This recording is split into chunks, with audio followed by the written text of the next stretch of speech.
twists and gritting teeth. Tonight the energy flowing in me is waiting for release. Thunder beneath my feet, a sight you won't believe.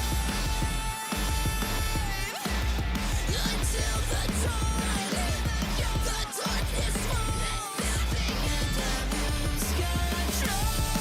I feel it in my bones, a spark to lead us through the shadows. Can I fight the way before me? It's coursing through my soul, a road to guide us through the sorrow. But can I calm this storm inside me? This electricity, a part of me that's under pressure.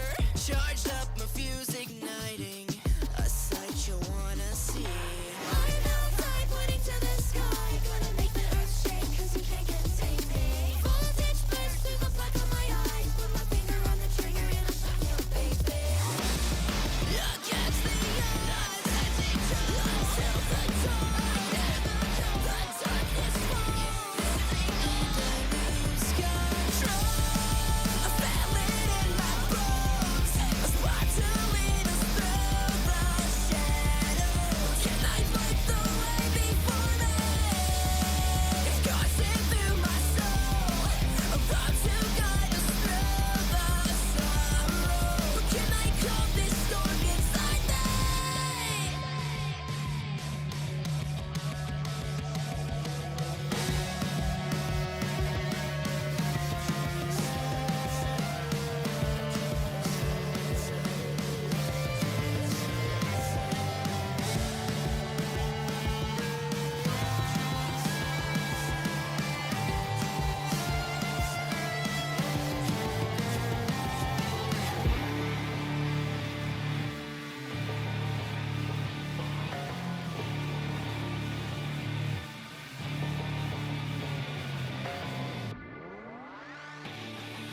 I feel it in my bones, a spark to lead us through the shadows. But can I fight the way before me?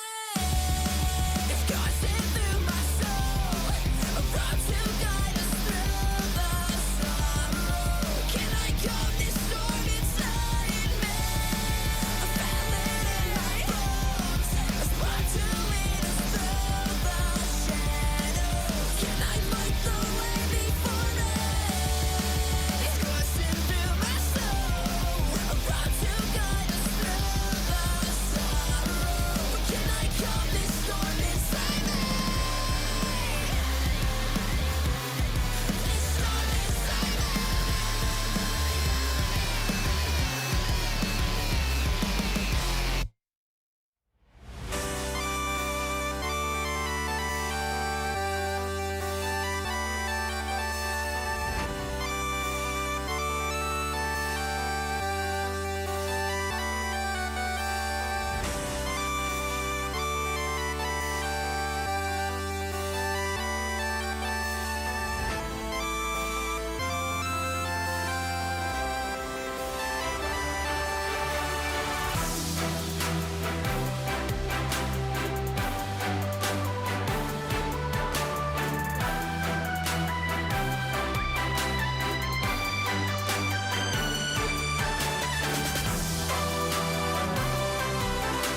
KT 화이팅!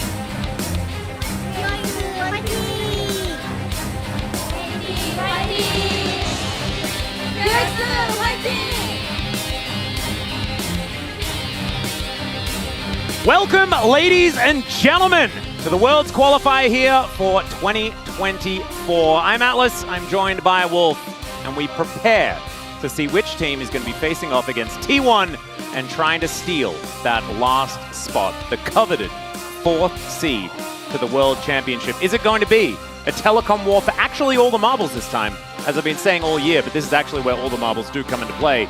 Or will BNK do the unthinkable? That is the question, as I think we have a very clear favorite, at least amongst the global casters here in KT Rolster, but BNK, their form is somewhat unknown. I think that's true of both of these teams, but KT have shown a lot more depth in drafting right now, have a lot more pocket picks. On the other side, BNK's drafting really left a bad taste in everyone's mouths at the end of regular season in that playoffs match. And you can take a look at the bracket here for our regional qualifier. As you just mentioned, T1 lost to D+ yesterday in a very, very close series. The winner of today will face them to decide our 4th and final seed.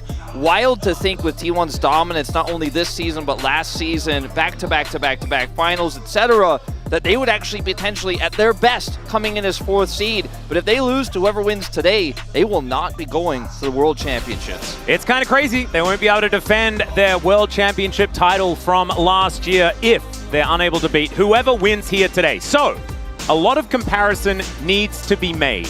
And the thing is, I don't know whether T1 or D+ really put their best foot forward yesterday. Things were somewhat messy. Drafts were definitely experimental.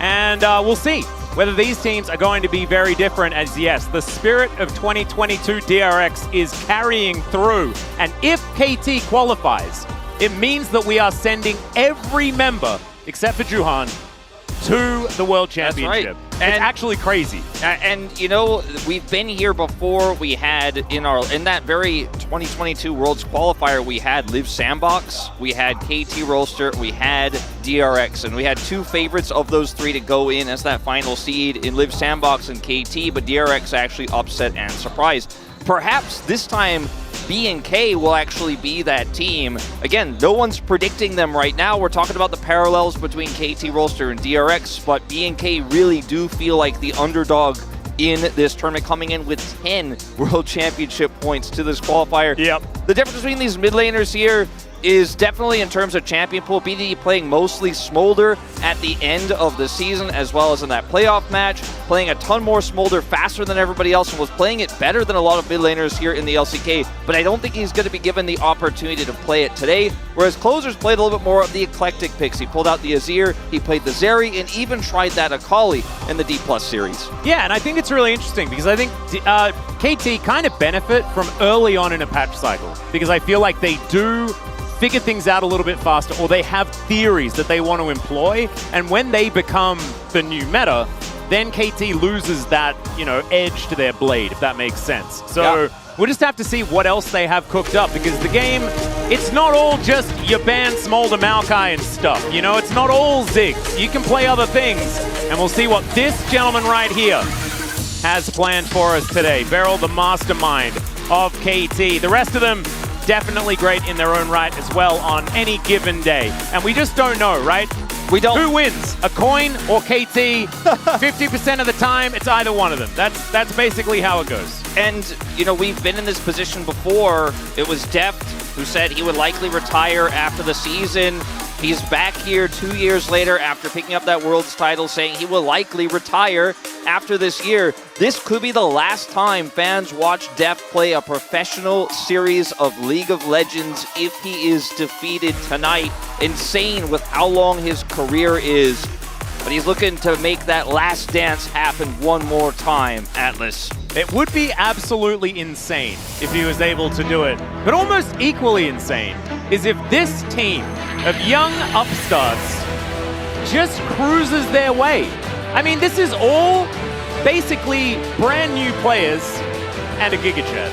That's what this team is right now. I mean, Closer, I think, has a few years under his belt. I think maybe we should start changing the narrative there.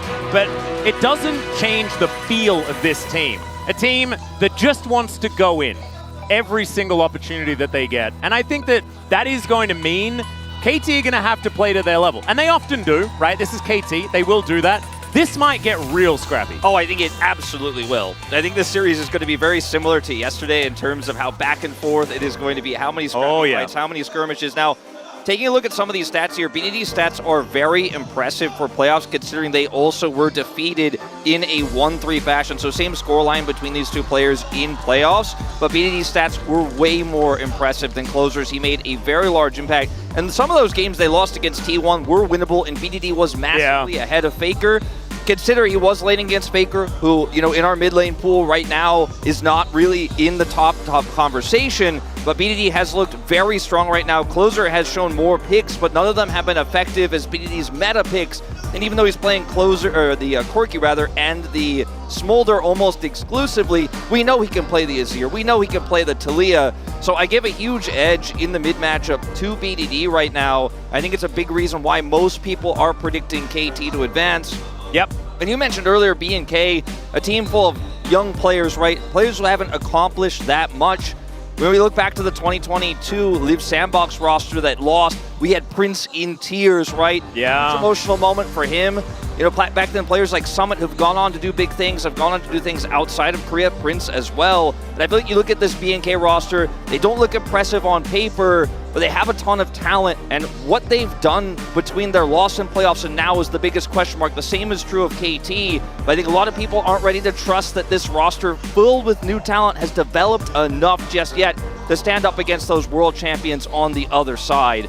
Yeah, I do think that it's a really interesting matchup sort of down the line as well. We were actually having a discussion about this off air about Perfect versus Clear and who we see as being the player that offers the most to either team. I think both of them are extremely different, right? I think that the development of Perfect has been pretty amazing over this year, but we know what Clear is capable of. And I feel like Clear has that X factor, that killer instinct that Perfect kind of doesn't have. He's developed more into, I'm just going to be consistent and allow the insanity to come from the bottom side of the map, which I think is the right idea. But Clear certainly has shown that he still has that very wide champion pool and can pull out those crazy things during a game. Yeah, Perfect has tried to get resources, try to play the strong side of the top lane, and he played Renekton exclusively in that series against T1, whereas Clear has shown a more multifaceted playstyle. He will weak side in some drafts. He will play the Kennen, he'll play Gnar and Crush, but he will also just play the Cassante. And I think that's something that Perfect in the past showed us he was capable of doing. He did weak side a lot at the beginning of his career, and especially at the beginning of this year.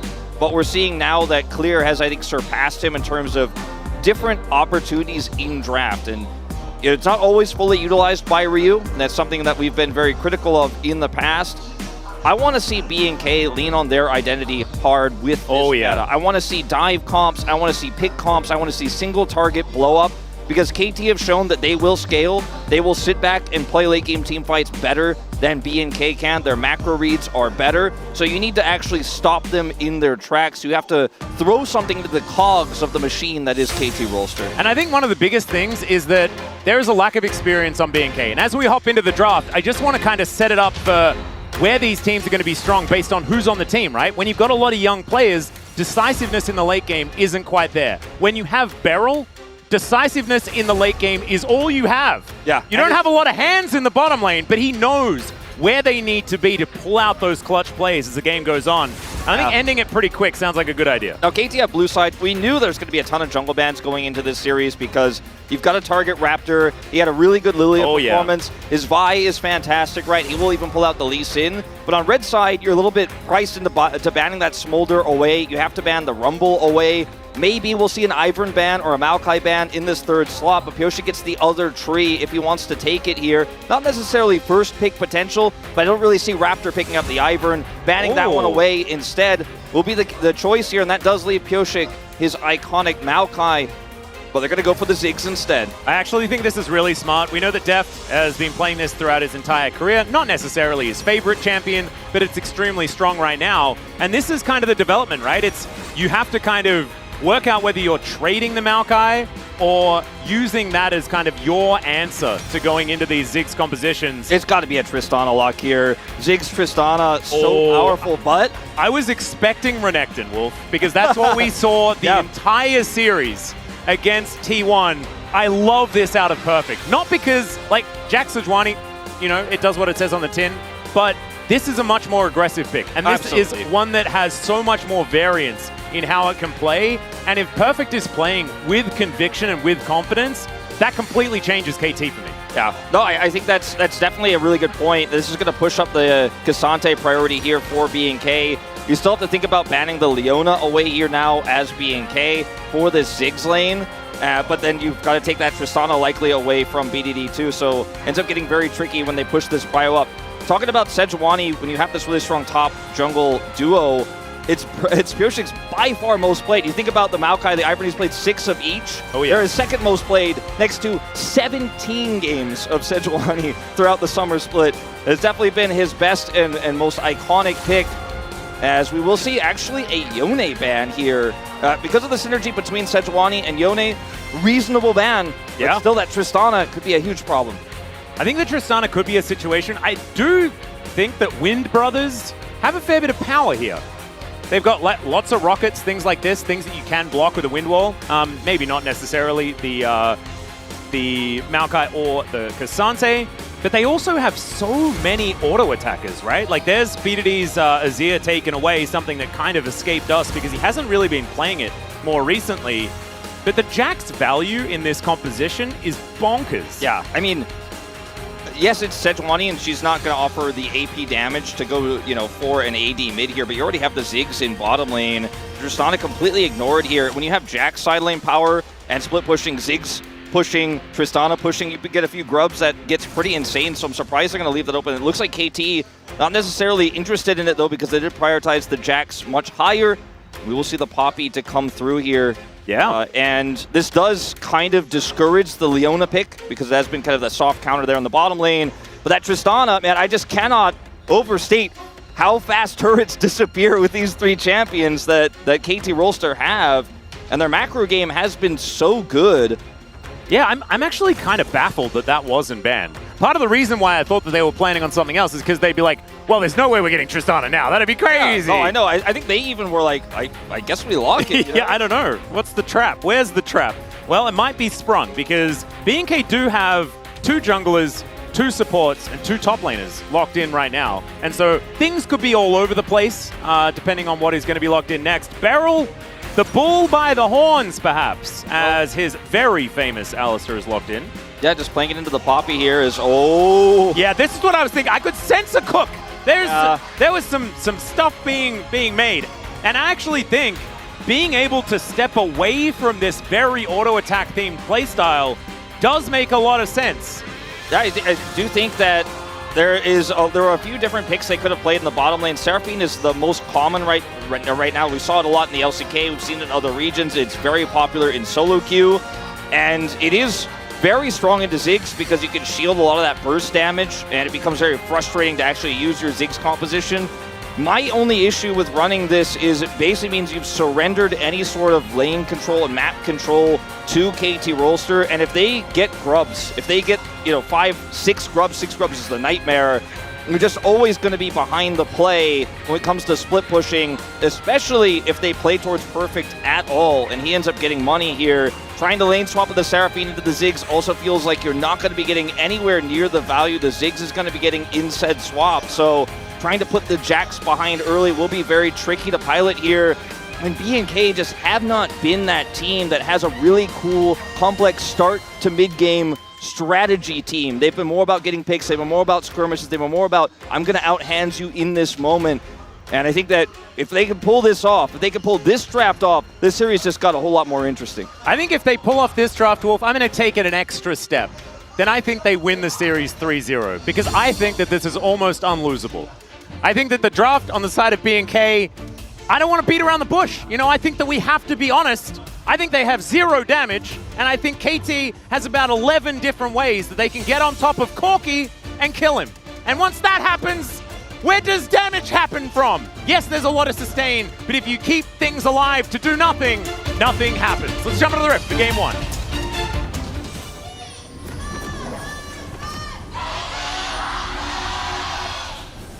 소환사의 협곡에 오신 것을 환영합니다. Okay, I might have gone a little bit overboard, but I feel like it was kind of... not really. I just, you said the quiet part out loud. Yeah. I was kind of like, well, if they went with this, I mean, it says a lot about... The elephant snuck into the room, and instead of ignoring it, we just turned over and yelled at it. As Deft is walking away. Satchel. It's onto his flash, he's fine. Yeah, a little satchel start. That's all right. That's totally fine. Won't have to flash. We'll be able to back here. And basically what I did was made sure that we evened out the series, because we pretty much just said that this is unlosable for KT. Yeah. And so now there is about an 80% higher chance that B&K win this game. The series completely still up in the air. The fact that KT were able to get, I mean, the Sejuani, that's one thing, but that is, again, Pyoshik's best and most played pick this season. Then they have the Tristana and the Ziggs, and then there's a Jax in a favorable matchup. It is just, it's all coming up KT. As Perfect is going to come over here and start annoying Raptor. They are lane swapping Deft to the top lane. Alistair still in the bottom lane here for Barrel. And that's some popcorn chickens for Perfect here as well. He'll grab those. And Clear is just going to fight Deft just a little. There's no pool party Ziggs, which is another nerf to KT, so maybe we feel a little bit worse about how this one's going, as Barrel's just sort of wandering around here on this bottom side. Yeah. And we'll see how he goes after either Perfect teleports down there or Pyoshik gives him a hand or something like that. It looks like no dive is really being set up at the minute. So at the same time as Deft is just going to push this out and then can TP bottom, they also deny Raptor a little bit of farm. They get Pyoshik ahead. He's got control of his part of the jungle right now. Ziduro coming up here at level 1, trying to get something done here, but has no agency closer, doesn't have prio. And Barrel is just chilling. He's also not losing too much experience down here in the bottom lane, so this is feeling very good for him. There's that teleport. It's actually going to be from Perfect. Yeah. Very interesting that they're getting in for Perfect. Oh, no. There's the flash. Gets it out of Henna as well in response. Not able to quite get the headbutt back into the waiting arms of Perfect there, but you'll take the Summoner Spell trade because Barrel still has one. Yeah, he does have the Hex Flash. Now Henna being down flash, pretty frustrating for potential follow-up gank. Wait. Happen. Do they also just get to freeze? Yeah.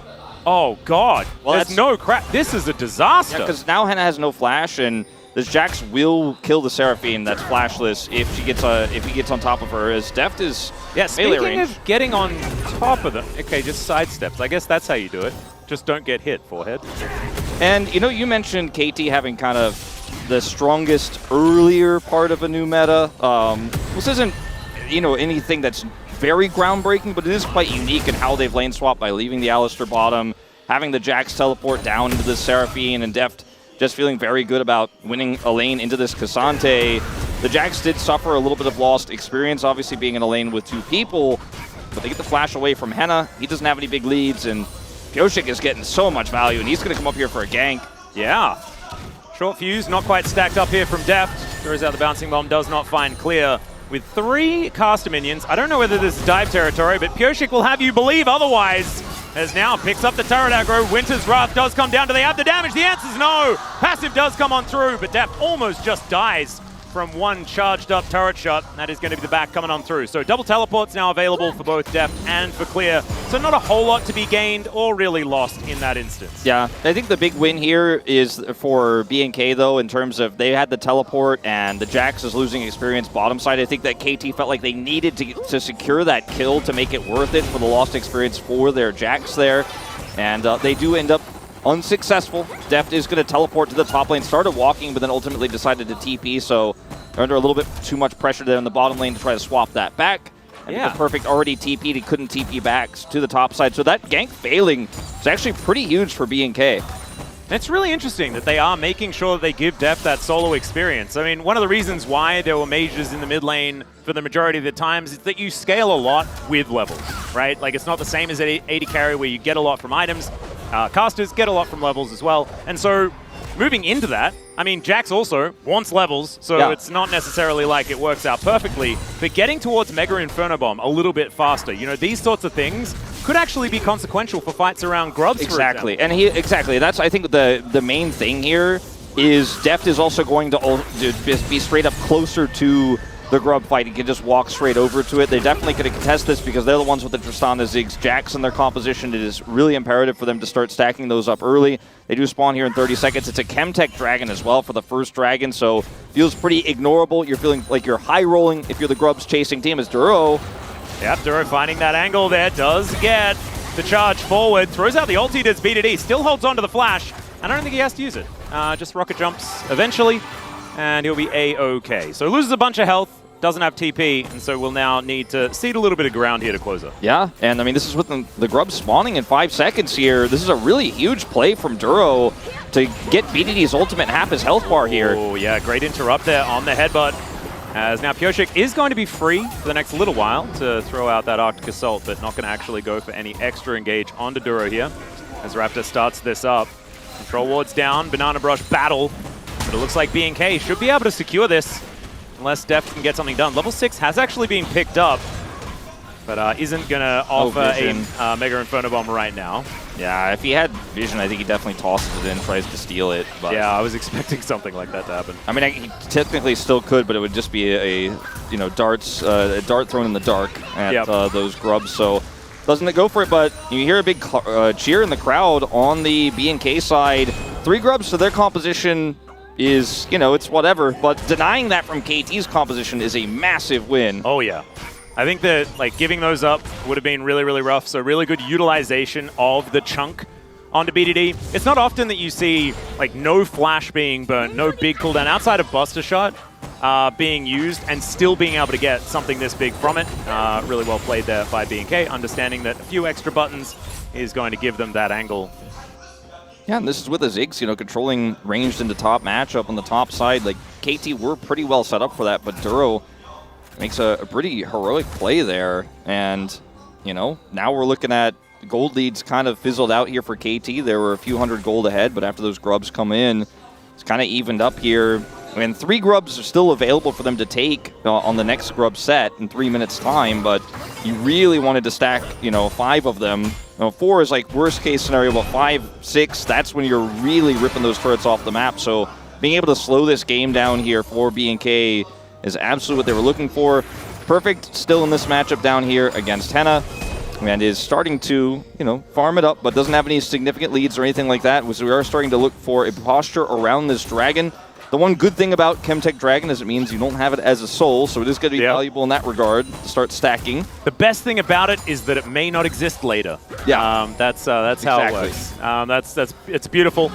Duro just going to pick up his buckler here, wandering around, BDD in the area. And of course, Steadfast Presence is very, very valuable, as Beryl might have to flash if he wants to look for an angle, does instead decide to just throw a headbutt to the wind. Sometimes you got to do that, trade some buttons. Now, Deft still doesn't have teleport as a bit of a lurk. Yeah, there's the ulti right on top of Henna. That is going to be, first blood should be coming through, but never mind. The encore comes down and Pyosik is going to die. Henna with the sickest of outplays. Oh, so sick by Henna. Flashes and then reverses the ult, charms them, and pulls Pyosik under turret. Has the follow-up there. Pyosik goes down. And what looked like was a free Dragon for KT. KT got greedy. They were like, oh, we get Henna here. We lock him down. Maybe he doesn't react to the ult. He doesn't flash. We take him out, and then we get the Dragon. Instead, they lose all their health. Pyosik dies, and they give the Dragon off of the play. A very big disaster here for KT Rolster. And, it's like you said, this draft feels unlosable, feels like a huge gap, feels like they've got all the tools. And some mistakes coming through here in B&K, getting some big incremental advantages in this game. Yeah, and look, we don't want to overstate it or anything. Gold is even, it's a Chemtech Drake. It's not exactly end of the world for KT. And I think as the game goes on, they have a little bit more flexibility in ways that they can win the game, right? You can generally win side lanes if things are in a relatively even state. You've got wave clear for days. It is a little bit more comfortable, but that does not stop this from being an absolutely amazing play. All right, so he's stunned. Shields, flashes, ults, gets the charm, gets the root. Pyosik still under turret. Pyosik then flashes while still in turret aggro. 야 죽냐 이게? Yeah. Dead what? He's not real happy with it. Nope. And yeah, Henna just handled it well. Also expected that the play was going to be made there. And just handled it super well. I mean, one more tick of his health and he's dead before he can actually make that play, but he does it with the last sliver. It might have been that if the passive wasn't stacked up, he might have just been dead. Yeah, I mean, managed to have that one available. Certainly a game of inches, but he played it so well. Consider also the top dive was also just one, just one little extra auto to kill clear, and they fail there, they fail on the bottom side. BNK now contesting the second set of grubs here. KT would not be happy with giving all three. I don't think they will. Yep, no encore available here from Henna for the next little while. That might be a way for KT to try and get themselves in here as, all right, Keeper's Verdict does come on down. That's going to get rid of the cow as they're looking to try and get themselves a fourth grub. But the reset does come through and the poke is there. Something that BNK are struggling to deal with. The ulti comes through, a little bit of over-aggression maybe as the Buster Shot comes out. Not going to be enough to kill off Raptor, but it is at least enough to send the message of please get the heck out of here. Yeah, BDD looks like he should be able to save this plate, no problem. There's a thinned out wave here, and this is going to be Pyoshik getting the last of these grubs. Does have his smite available for this one. And Duro, there's nothing really he can do over here. Just going to come over and be annoying, but not going to be able to deny this final grub. We'll clear this vision. Pyoshik saves his smite for the final one to make sure that Raptor comes in. Won't be any trades. He already used his smite earlier. So KT will even up the grubs. And 3 grubs still going to be valuable for this composition, but we're not going to be seeing Voidlings or anything like that. Nope. And as far as plates are concerned, it's only this one in the bottom lane for BNK. So as far as, the Ziggs test, it's not exactly flying colors here for KT so far in this game. Yeah, the top plate is nearly down, but nearly doesn't count. And yeah, they lane swapped, and there's, turret protection there on the top side for lane swaps, so didn't end up getting that much value. Didn't really push that much into clear when he was in that 1v1 on the top side. So Deft does have his Luden's Companion. He is stacking up a tier right now, and I don't think he will be looking to build Seraphs this game, but just wants the extra mana. Yep, and it's going to make someone on the desk maybe a little bit unhappy, but at the end of the day, not too terrible of a start here for him, but not the start you were looking for. And the lack of grubs means that once he starts getting unlocked to satchel turrets, he's going to have a little bit of a slower time with it than he would otherwise have liked. Yeah, and at least does manage to even things out, right? Like no one really has that extra grub advantage, but they did have to fight for it. You can see now it is a very slim lead for BNK, especially considering the fact that they managed to pick up that Drake. The thing that's an issue to me is that I'm still trying to figure out how teamfights are going to be won. And yes, they have a lot of CC, and if they can manage to let Closer do exactly what he wants for an entire teamfight, they could win, because there is a lot of lockdown under single targets. The problem is, KT on the other side have a lot of ways to just kill Closer. Yeah. And I think that it's going to come down a lot to Duro and what he can do to try and disrupt KT's composition, stop these engages from happening, keep this Corki alive, and keep the threats away. And oftentimes when you have Tristana in the mid lane, she's a secondary 80 carry threat, but in some of these drafts you've seen here in the regional qualifiers, it's with a Ziggs, and so you have a lot of split push. But when the burst of the Ziggs is denied by a Seraphine and Locket here that Raptor has picked up, a lot of the time you really only are that single threat, and there's nothing really to empower the Tristana. There's no Ivern to shield her. There's no way for her to just pop off by herself. So it gets very scary if she doesn't get the agency to actually team fight and get those resets. So KT need to be super proactive themselves. Ooh, a little bit of a sidestep there as BDD gonna have to jump away from Closer. Stacks up the bomb though, and now Barrel's making his way in. To Narnia goes the Glacial Prison, but the bouncing bomb is pretty good. There's the flash pole on top of Duro. He's burning down, but does get the flash. The Nature's Grasp to keep them all caught up. And Perfect just teleported in. The Keeper's Verdict just on top of the cow. And in these extended fights, this is where Seraphine can shine as the Q is going to connect, but the headbutt to save Deft. BDD able to jump his way out, and the Mega Inferno Bomb goes down. Is anyone going to die? Yes, finally the tree is going to be cut down, and Barrel, you can see, he could see it, the angle on the Pulverized, but the turret is just going to kill him. And Henna once again in trouble. The Buster Shot's going to do it. BDD locks down the kill onto the Seraphine, finally getting KT's revenge. BDD has just been so good at seeing these angles, knowing the calculations on the Corki, on the Tristana this year. does end up clutching it out. BDD's sacrifice not in vain. This is kind of a weird situation, and I think if this hits, this situation becomes way worse for BNK, but it misses, and yet still, they have to use the Nature's Grasp defensively. The ult here from Duro is going to get Barrel away, but not that far away, and then they continue to try to force the issue because they don't want to give the Herald up into this composition. This knockback from Barrel was absolutely fantastic because BDD still has his jump and they can re-aggress. Now, when you have Counter-Strike in this composition too, BNK cannot continue to push, they cannot continue to group, so even when this ult comes through onto Barrel, this knock-up ends up being so fantastic. Satchel comes through here as well. They'll look at BDD, realize, you know what, I do have the damage, and flash in for the ult, but I think BNK playing that last fight and that setup so disrespectfully, I think that could have even gone worse for them than it actually did. Yeah, I think if Beryl had have actually got like the perfect Captain Jack on his ultimate through the Encore, which I think he was like trying to do, he could have even got the Pulverize onto all of them in the end as well. So it could have been even better. But still, of course, Beryl's going to make that play, tank that turret, and die. That was always going to happen. But the fact that the cleanup did come on through by BDD. It looks like it's Infernal.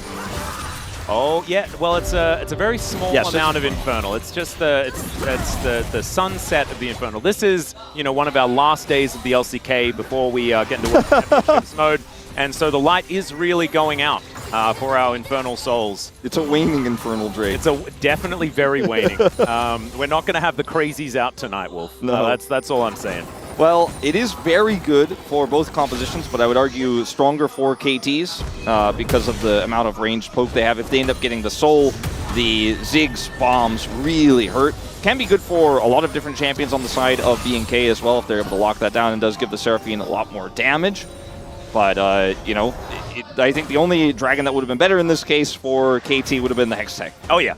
And I think that goes on both sides. I do think that if it was a defensive Drake, then that's a bit worse for BNK because they don't need more defenses.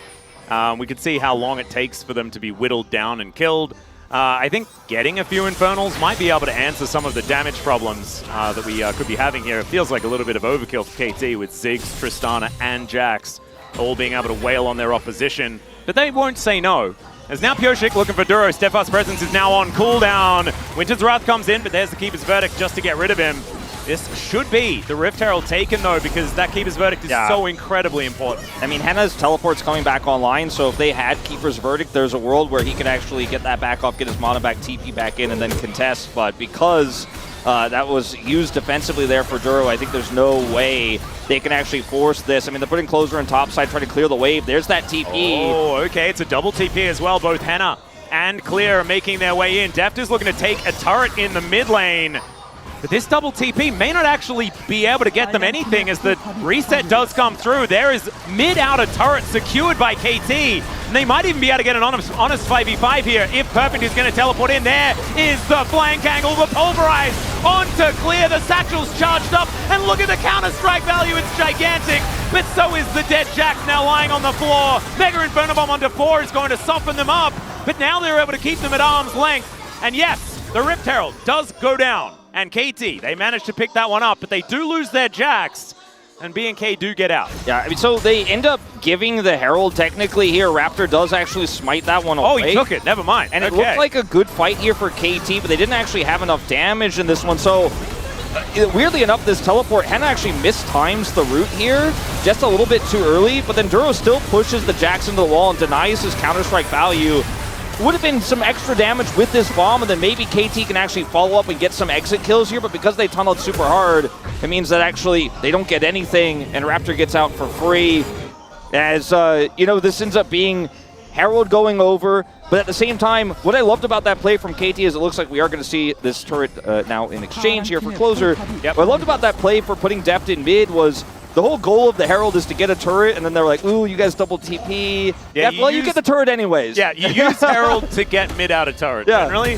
And Deft just like, well, what they did was they used fighting at Herald to get a mid-outer turret. Perfect. They just skipped a couple of steps. I think that's totally fine. Doesn't require a decent smite, and that probably feels good after what just happened. Horizon Focus does come out here as the second item for Deft, so we're Leandri's fans here. Yeah. I wouldn't have even minded an Oblivion Orb. I think that that could have been all right, too. At least he didn't go second. That's true. At least he just kept the tier in the inventory. It could have been worse. That's what we're saying. Yeah. We'll see what he does end up building third. Better be Leandres for his sake with this Cassante to deal with, as well as a very tanky Maokai, Poppy, etc. There's a lot of reasons, a lot of health stacking, as BNK are grouped on this Dragon, but it's still a minute away. And we're just tossing out Seraphine abilities here as Closer will go back down to the bottom lane.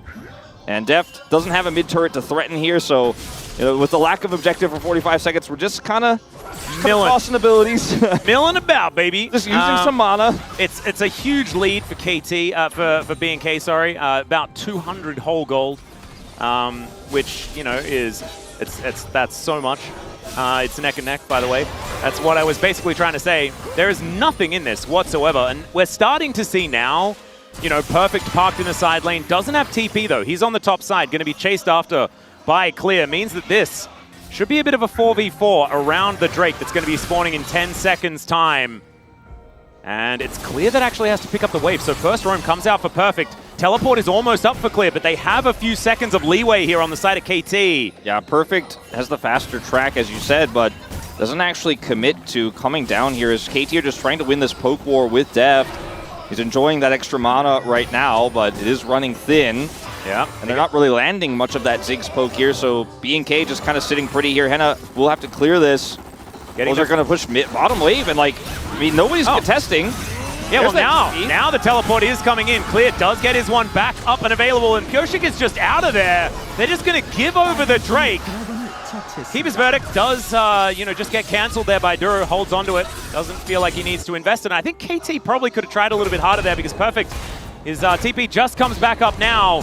A burst on the Drake might have been a way to actually pick that one up, given how far away the teleport was. I mean, they allowed Closer to free push that bottom wave and then rotate over and get the Dragon. They had the TP coming up for Perfect. They could have played around it. They could have tried to deny BNK entry and continued the poke, or Index like you were suggesting, which I would have done as well. Just try to burst the Dragon down and force them into an uncomfortable fight before that Cassante can join, which you had full vision of, which you were tracking. I think KT really dropped the ball on this one, but a good punish by BNK. They still have that very razor-thin gold lead, but that Dragon lead feels so substantial. We're looking at a very impactful soul, plus the individual Dragon itself, and they're even going to grab this turret here. Yeah. KT kind of getting run around the map. Yep, 4 people. It is going to be a trade because, of course, Perfect was able to take that top outer turret earlier on, but this Gromp could be going over to BNK as well, grabbing a little bit extra. As now, DDD just catching the wave that does get shoved on through, and it's starting to look like KT are getting a little flustered. Yeah. I mean, Perfect had TP, does hold on to it, gets the turret, so it's a trade of turrets, but it feels like one that BNK kind of just stole away here, and KT didn't really contest that much, didn't have enough control of their jungle.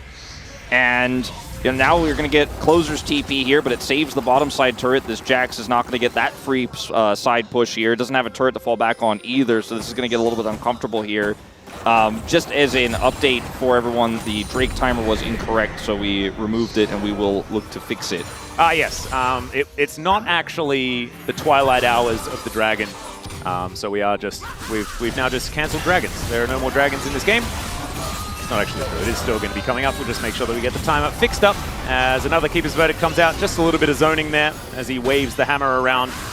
Shelly not going to really do too much, as this turret still sitting on about, 40% health or something like that. BDD now looking for a bit of an angle to head back towards the top side and continue farming things up. So Tristana Jax in the 1-3-1 seems to be the play, and you keep Deft in mid lane, endlessly clearing out waves. And I don't know what BNK can do to stop that from just meaning KT can slowly but surely get advantages, but so far so good on the side of BNK, to be honest. I think Pyosik has to try to play towards the bottom lane here. Right now they have Perfect down there, but they have all 3 teleports. They could definitely swap lane assignments, because playing through bottom lane, that's the gold you can get right now.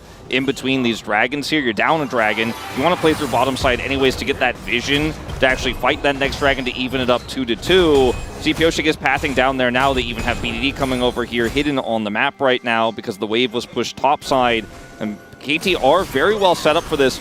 Ideally, they'd like to get both of those objectives, but BNK will come over and deal with this, you have to imagine. Unless they want to try to trade for an early Baron. It's 25 minutes in. They don't have vision control there. B&K kind of missing the mark on this one, not realizing that KT would be grouping bottom side here, and it looks like they're just going to lose this turret because they already got top, and they're not grouped for mid. They don't get much in return. They are going to start that Baron, but again, it's on vision. All those TPs are still up for KT. Yep, they're going to be teleporting in to try and get this one done. It's going down a little bit faster than I was expecting, but still not the fastest of Barons here at 25 minutes.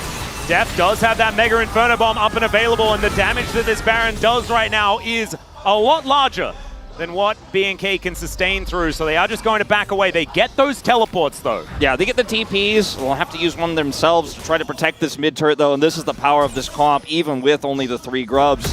Clear has to come over here and clear this, otherwise Deft just rips that turret off the map, and then they take all that extra gold as well. They got the bottom turret, so yes, they had to use TPs, but they deny the Baron relatively easily. Didn't set up a ton of vision around Dragon, and now B&K without vision on this Baron are like, well, guess we have to come back over here, as we don't want KT taking that one away from us. They don't have a ton of damage to do it just yet, and obviously Trist is showing topside, but they still want to come over and contest vision. The real prize, though, is in 40 seconds, that next Dragon. That's the one that both of these teams absolutely will be fighting for. And it's now a full moon of an Infernal Drake as well, which is absolutely gorgeous. 30 seconds time. Soul Point would be gigantic if B&K can get it. Because one thing that KT does have is inherent tempo, just based on how their composition works. They clear waves faster, they do Barons faster, they kill stuff faster, so that they can get those rotations a little bit quicker on the map. I think B&K has been playing ahead of what their comp is capable of as far as being able to keep up with the macro. Absolutely. But KT, they cannot give up this streak, because then you just get it for free. If you have the Soul Point, you can run your opponent around the map. And I think Kyoshik needs to find some of his confidence back. I think that that first play where Henna kind of made the fool of him is kind of in his head. For Ziggs also with the Void Staff and not Leandri's isn't doing all too much just now. Raptor taking a bit of damage here is perfect going in. Let's see whether Pyoshik's smite button is going to work out. Well, it's not going to matter because he's just evicted from the pit. The Encore going to get flashed out of the way there by BDD. And now KT, they need a team fight if they're going to win this one. Pyoshik making his way back in. The big one's flying down, but I mean, I don't think KT was ever really going to die because there's not a lot of damage, but still, there will be damage after an Infernal Soul is picked up. Yeah, I mean, Deft did some poke, you know, onto Raptor, but it doesn't matter if Duro's just going to end up ulting your jungler away. You can't contest the Dragon. And Duro, I mean, he's 0-0-2, but I feel like he's had such an impactful game on this Poppy, from the mid play to deny those first grubs. Several ultimates to disengage, this one to secure the Dragon. Just been so big on the Poppy. As watch this again, Pyoshik trying to get in here. A lot of damage put onto Raptor, but he just kites it back, has the Seraphine shields for the bomb, and then, uh-oh, jungler's gone. That's a problem. And the BDD is forced to flash as well here. That could have been a winnable fight here for B&K if BDD actually gets hit by that, so feels priced into the flash here, and the health bars are just so low. And a lot of the poke didn't land for Deft before the fight started, so even though a lot of it landed onto Raptor, he has the Locket, he has the Seraphine shields, and that ult isn't just going to be a free win button in this game. So he went for the Void Staff, which, again, we usually like the Void Staff, but in isolation, if there was a Leandri's on top of it instead of that Horizon focus, a lot of that poke could have been long-term, longer damage, but he has to land it too, so it's kind of whiffing. Yeah, I starting to feel like KT should have had the better draft here, but the piloting giving us some question marks.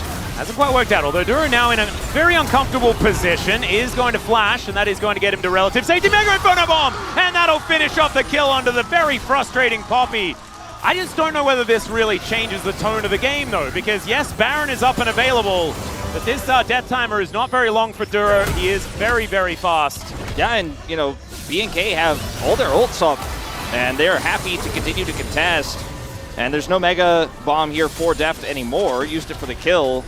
So I don't think they can start this Baron up. It's just a little bit of extra gold Deft will pick up, so significant in that way, but not game-changing. We need to see KT win a decisive fight on this next Dragon. That's what's really going to be likely the deciding factor in this game, as Barrel's angle here is fantastic. You know, we have to talk about his Alistar being really good this game. He's found some great angles. He's had some really clutch engages, finds Duro. But again, like you said, not too consequential. Yep. Deft just throws a book at him, and he does go down. One of the cool things about this skin is that your ultimate is you throw a big book. And that's, I don't know, kind of like that. Changes things up just a little bit. Water balloons, I think, are probably still the best, but big book to head. kind of funny. So 3-3. There has not been very many kills this game, Wolf. It's somewhat disappointing. I was expecting a lot more action, especially because I was expecting BNK to play dive compositions, playing to that fast and loose playstyle. This is as far from that as you can possibly get with this very slow and steady. Pretty much, I think what this composition is epitomized by is the nature's grasp sort of rolling by, you know? Yeah, and that just doesn't feel BNK to me. It also doesn't feel very BNK to press a lot of shield buttons. Yeah. But they're doing a lot of shield buttons between the Seraphine and the Maokai, as we're just fighting for vision here. And look, KT haven't been able to get really control over the map. If they can get Baron, this comp is going to really... Okay, Raptor. Yeah, he does have the Twisted Advance. Great steadfast presence once again here from Duro, who's been playing out of his mind on this Poppy. If they get Baron, this comp really just takes all over the map completely, like so fast. But without it, you know, they're still just fighting for Prio here for this next dragon. And they just haven't been able to find angles here onto BNK. BNK just grouping as 4. We're kind of K-ramming a little bit here, but it favors BNK as long as they can manage these waves and then have the faster track for this Drake. And they can win the team fight there because KT's team fights haven't really been set up very well at all this game.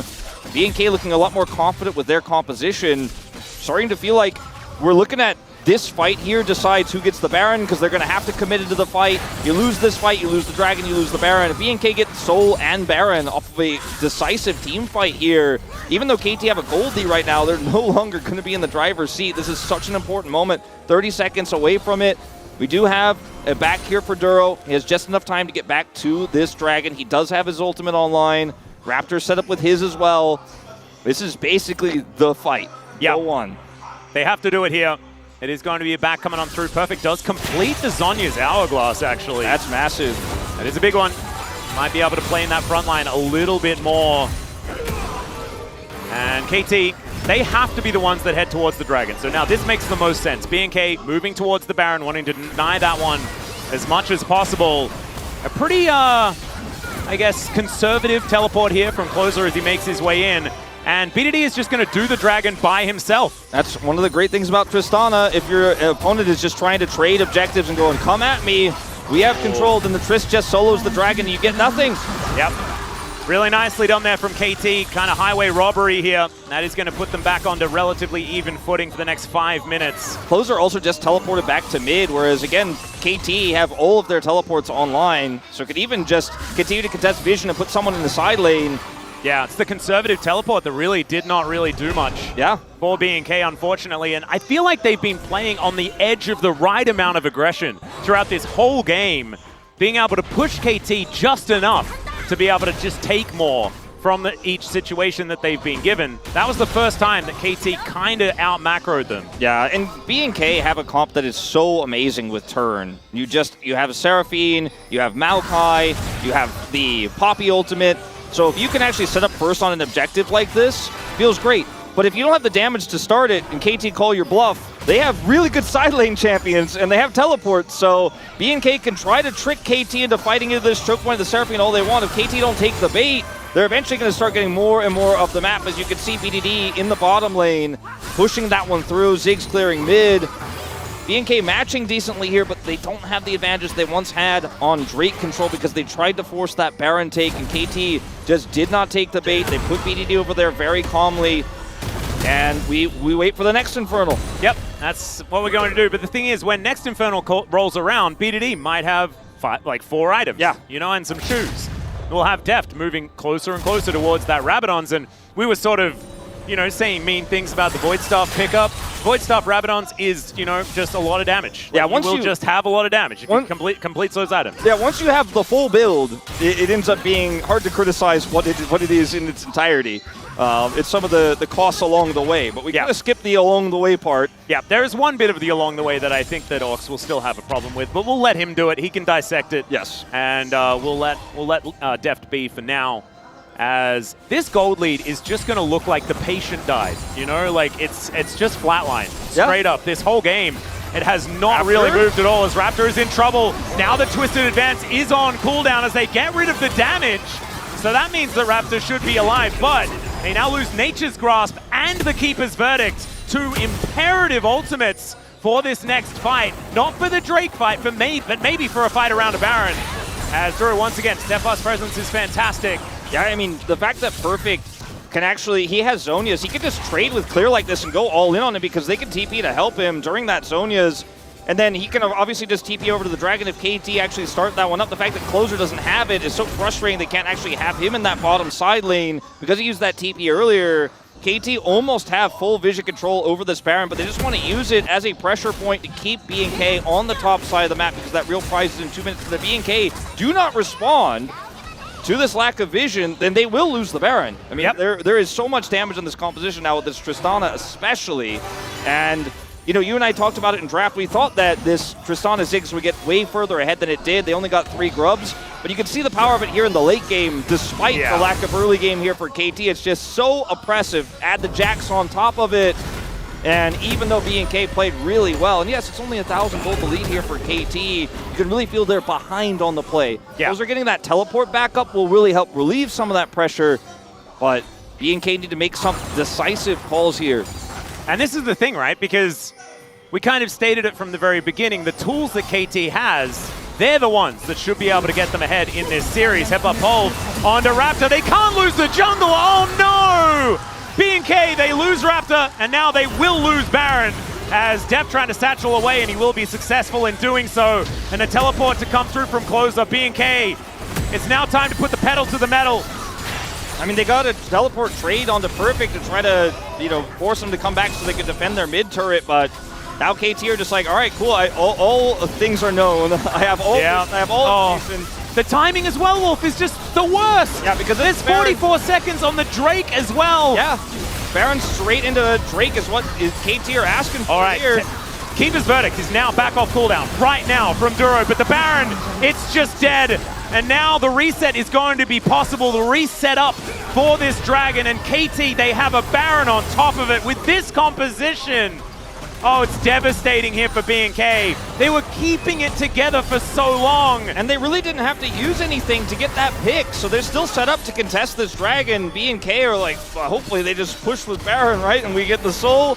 KT are not going to just give you that for free. Yeah, well, Yoshik is actually getting closer and closer to dying here, standing in this front line. It's not exactly optimal, does have the Warmogs up and available as B&K. They do get first position around this Dragon.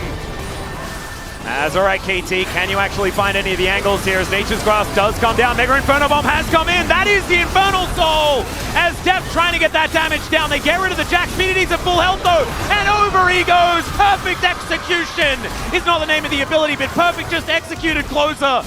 And now Deft is looking for some bouncing bombs onto Duro. Yes, you got the Infernal Soul, but no, I don't think you're gonna live through it. As KT, they don't get the couple of stragglers there as the teleport out does work out. But still, there is a Baron rotating around KT and they lost no one. Yeah, so now to be fair, I think that this is about as well as this could have gone for B&K, honestly, because they're able to get the soul.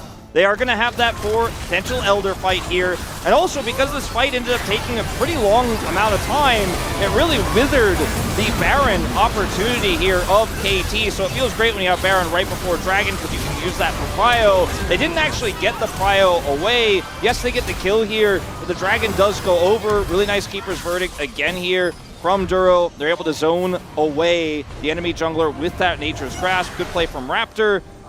But this is what we were talking about, right? You saw as soon as Closer died, B&K are like, yep, that's done. It's over. Let's get out of here. And one more minute of this Baron should be able to at least get this inner turret, maybe even an inhibitor turret, depending on how hard they can push with this Jax in the mid lane and pull B&K back with that wave. But it is still a lot of money into KT's pockets. The question is, will this Infernal Soul with this composition really get the value you're looking for? You got Corki Poke that can proc it. You have Seraphine that can proc it. A lot more damage in this composition. B&K, this is not the Giga Infernal Soul comp by any means. No, it feels a little bit like Infernal Denial, which certainly is still a good thing as Clear has to go in. He's pretty tanky as the Nature's Grasp comes down as well. They get rid of Pyoshik first. Out goes the Cow and Deft. He has to flash. BDD and Deft, they need a frontline to fight around. And Perfect is in the mid lane, and he's going to take an inhibitor turret. He's going to get this inhibitor turret. Wow, what the? Yeah, it's Jax, he hits him pretty hard. That was big damage as well. It was, and that's with the Zonius in his inventory. He did go for Sundered Sky. and he has a QSS, so he's very safe on this Jax, but they don't end up really getting the oppressive push to inhibitors, but still, they got about as much out of this Baron as I think they could have after that Dragon delay. So watch this one more time. Pyoshik goes in here, unfortunately finds himself in the Q3, and yeah, it's just very sloppy. The single target here, it's slow, but it has a lot of chain CC on the side of BNK. Yeah. Even a tanky Sejuani is going to fall victim. Pyoshik going into that Q3 is what is his demise. And I don't know whether this was like a call to say like, Pyoshik go in, because even if you die, we take 2 turrets, so it's K. Like, I don't know whether that was the call, but I wouldn't put that past KT. Sure, and also like, you know, if you end up getting that pick on to clear, it feels amazing, and then maybe even get more. But yeah, because the Jax is in mid, it's a very low-risk play, and Perfect is able to just capitalize on that instantly. Whee! As he does go for the Seraphs eventually here to finish off his build. And it's a lot of big burst damage that will go through a lot of the MR because of the Void Staff rather than the other MR item, which names escapes me, Crypt Bloom. So even stronger with this Void Staff over the Crypt Bloom, which is more popular right now. So this feels like the maximum damage, lowest utility. Exactly. Just because like we would have really like there is a mortal reminder, but BDD is sort of like pretty single target. You know, of course there is splash from explosive charge and stuff like that, but I do still think that, you know, Def would be the best utilizer of something like a Morellonomicon. But no one's going to deny the amount of damage that he's going to do. They just have to make sure that they kill him before they get all of their health back in a few rotations of spells. As Beryl's going to be spotted here on this ward. Big one goes down. Not really doing massive damage here. Yeah, and let's not forget this is not Moonstone Seraphine. It is, you know, AP Seraphine with Rylai's, of course, the Leandries, the Banshees Veil for some added safety. And that shielding is going to put a stop to a lot of that burst damage from Deft, but just keeps getting to toss in his Qs and will eventually start chipping away. And then the Tristana gets one reset, one target gets low, BD gets that one kill, and we might be looking at a pentakill. I mean, it's that kind of composition. So BNK need to somehow set up for this Elder fight with control over choke points and look for that single target pick. If they can pick Pyoshik or Perfect with a chain of CCs like they did on the turret, again, it's optimistic to hope for that, but I think that's your best bet of winning this game. Yeah, I think like they have to, it's all on Duro. Does Duro get the sickest ult ever? And that was a decent one, because now Beryl is all by himself. Doesn't have to ult though, and is just going to walk his way out. So never mind, keep his verdict now on cooldown.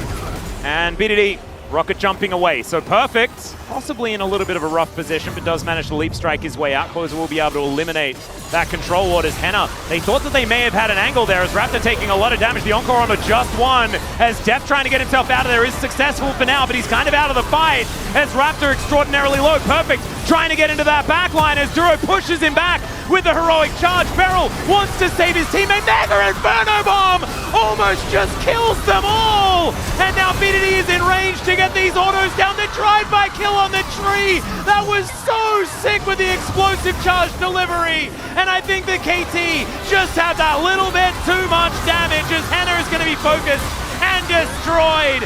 And KT, it took them 44 minutes or something like that, but I think they're finally going to win this game. It may not have been a Penta, but that is the exact type of team fight I was talking about. Def holds his bomb for so long, even though Raptor is definitely killable just to get the maximum value. Players just trying to buy time here. That's a cute one. Bought an arm guard just to buy as much space as he possibly can.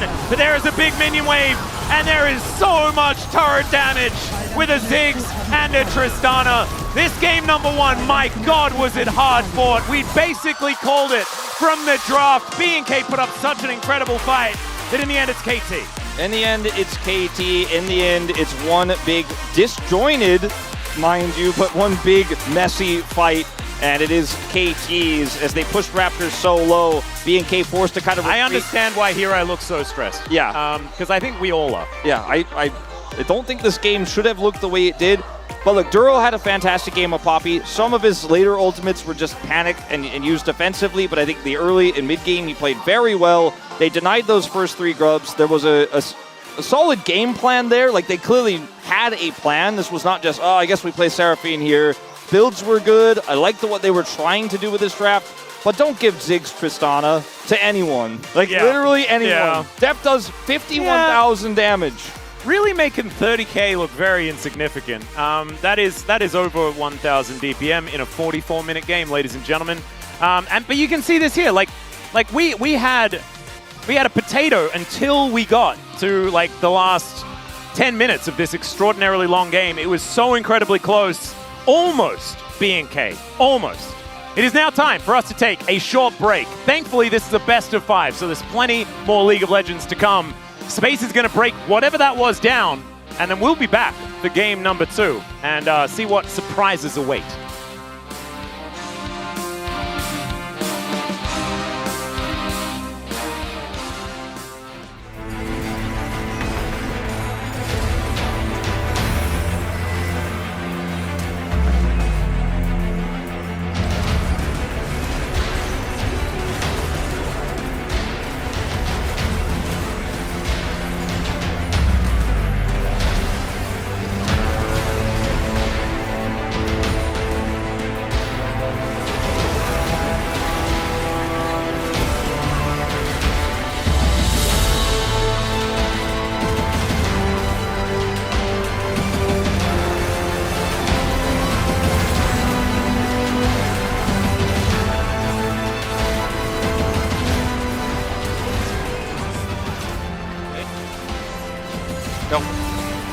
공 조심.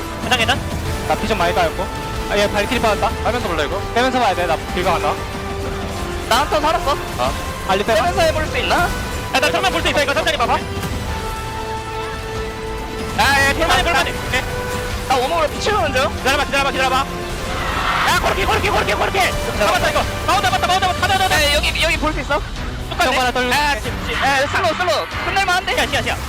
끝낼만해. 불다 높을. 다운풀. 이러면 끝날 듯? 아, 끝났어. 빡세냐? 내가 운전 나공 개대박 났다.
feel the vibe align.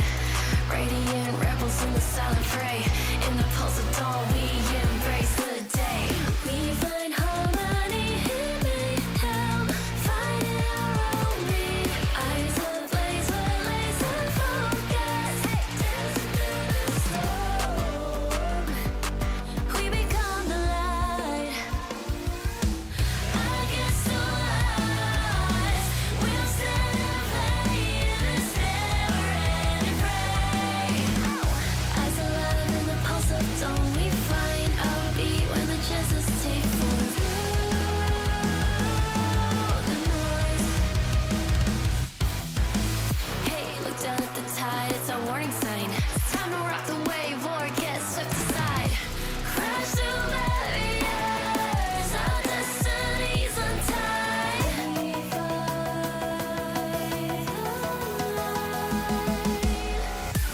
We find harmony in mayhem, finding our own beat. Eyes ablaze with laser focus, dancing through the storm. We become the light. We become the light against the lies. We'll stand and play in this never-ending fray. Eyes alive in the pulse of dawn, we find our beat when the chances take form through.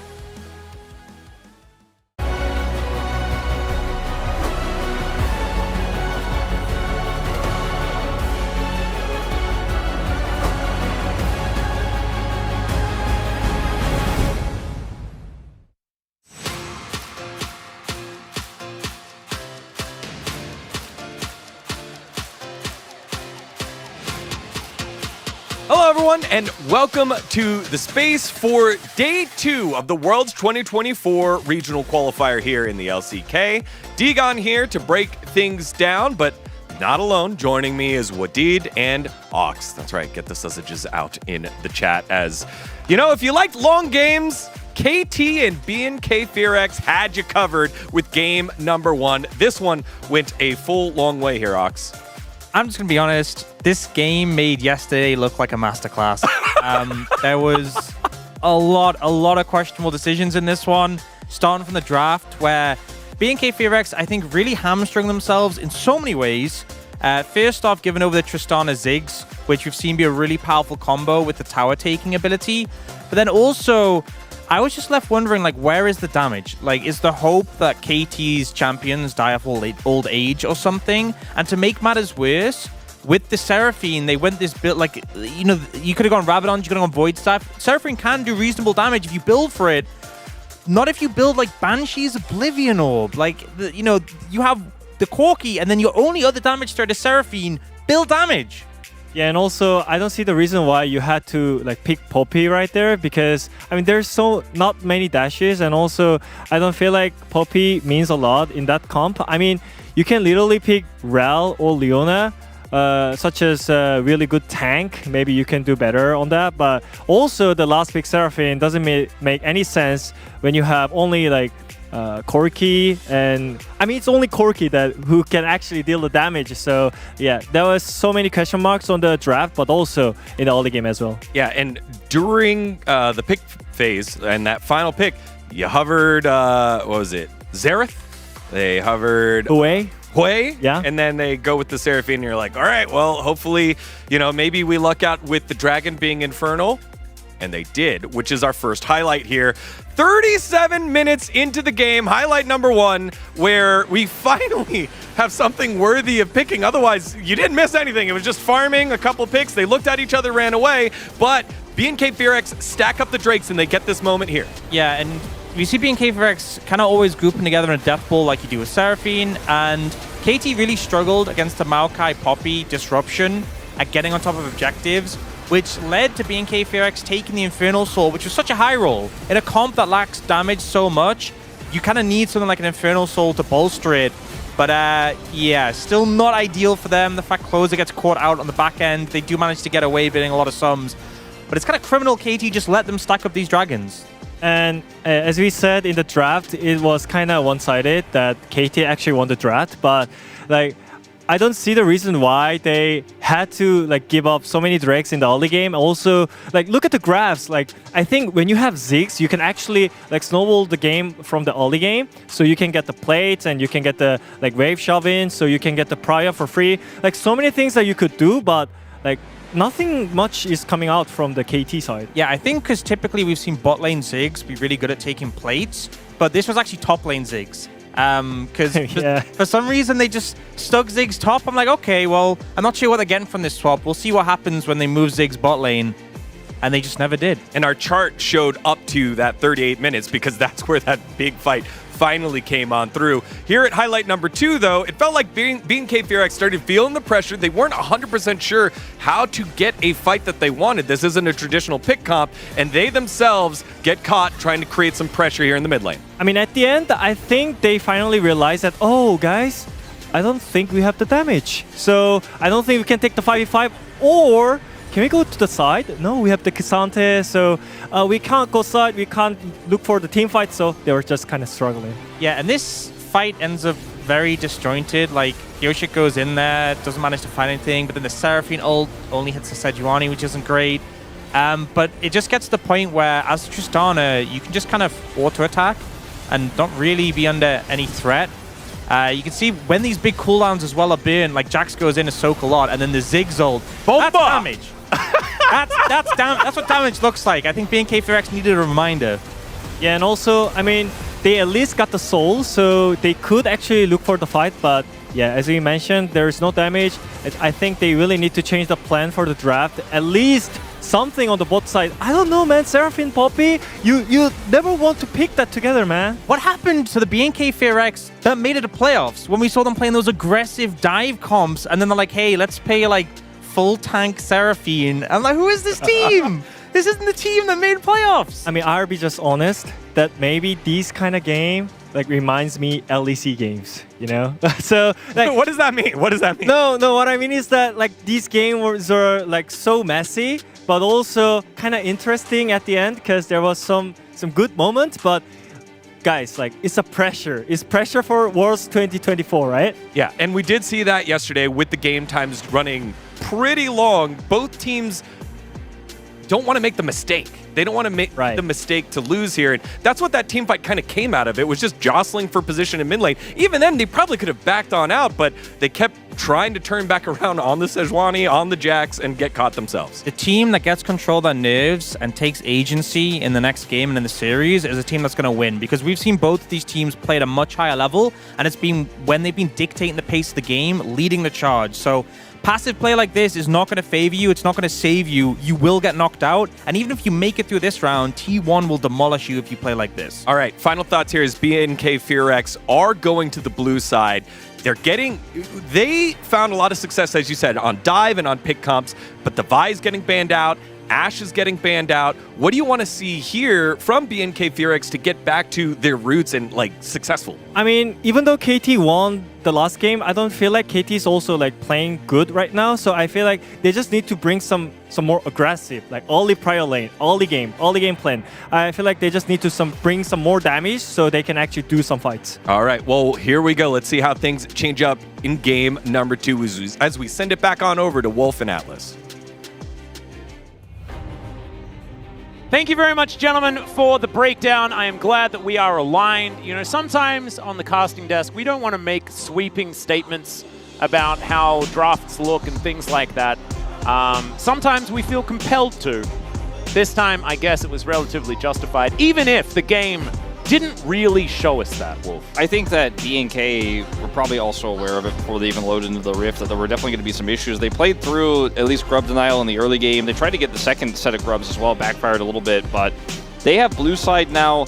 My expectation, if I'm going to make a bold statement here as we move into the second draft, is I think KT will ban Ziggs. Henna actually has played some decent Ziggs games. He actually looks like he's pretty good on the pick. And do you want to know what Henna's win rate is all time on Ziggs? Yes, please tell me.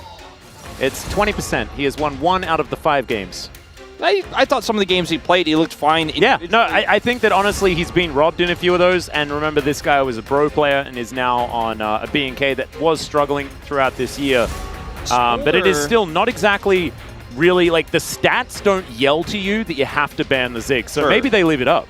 The Smolder ban here does mean that, either Vi or Ziggs is going to go through for B&K, and I like these bans a lot on blue side. It's much easier to ban on blue side, so they get both the trees this time and the Tristana.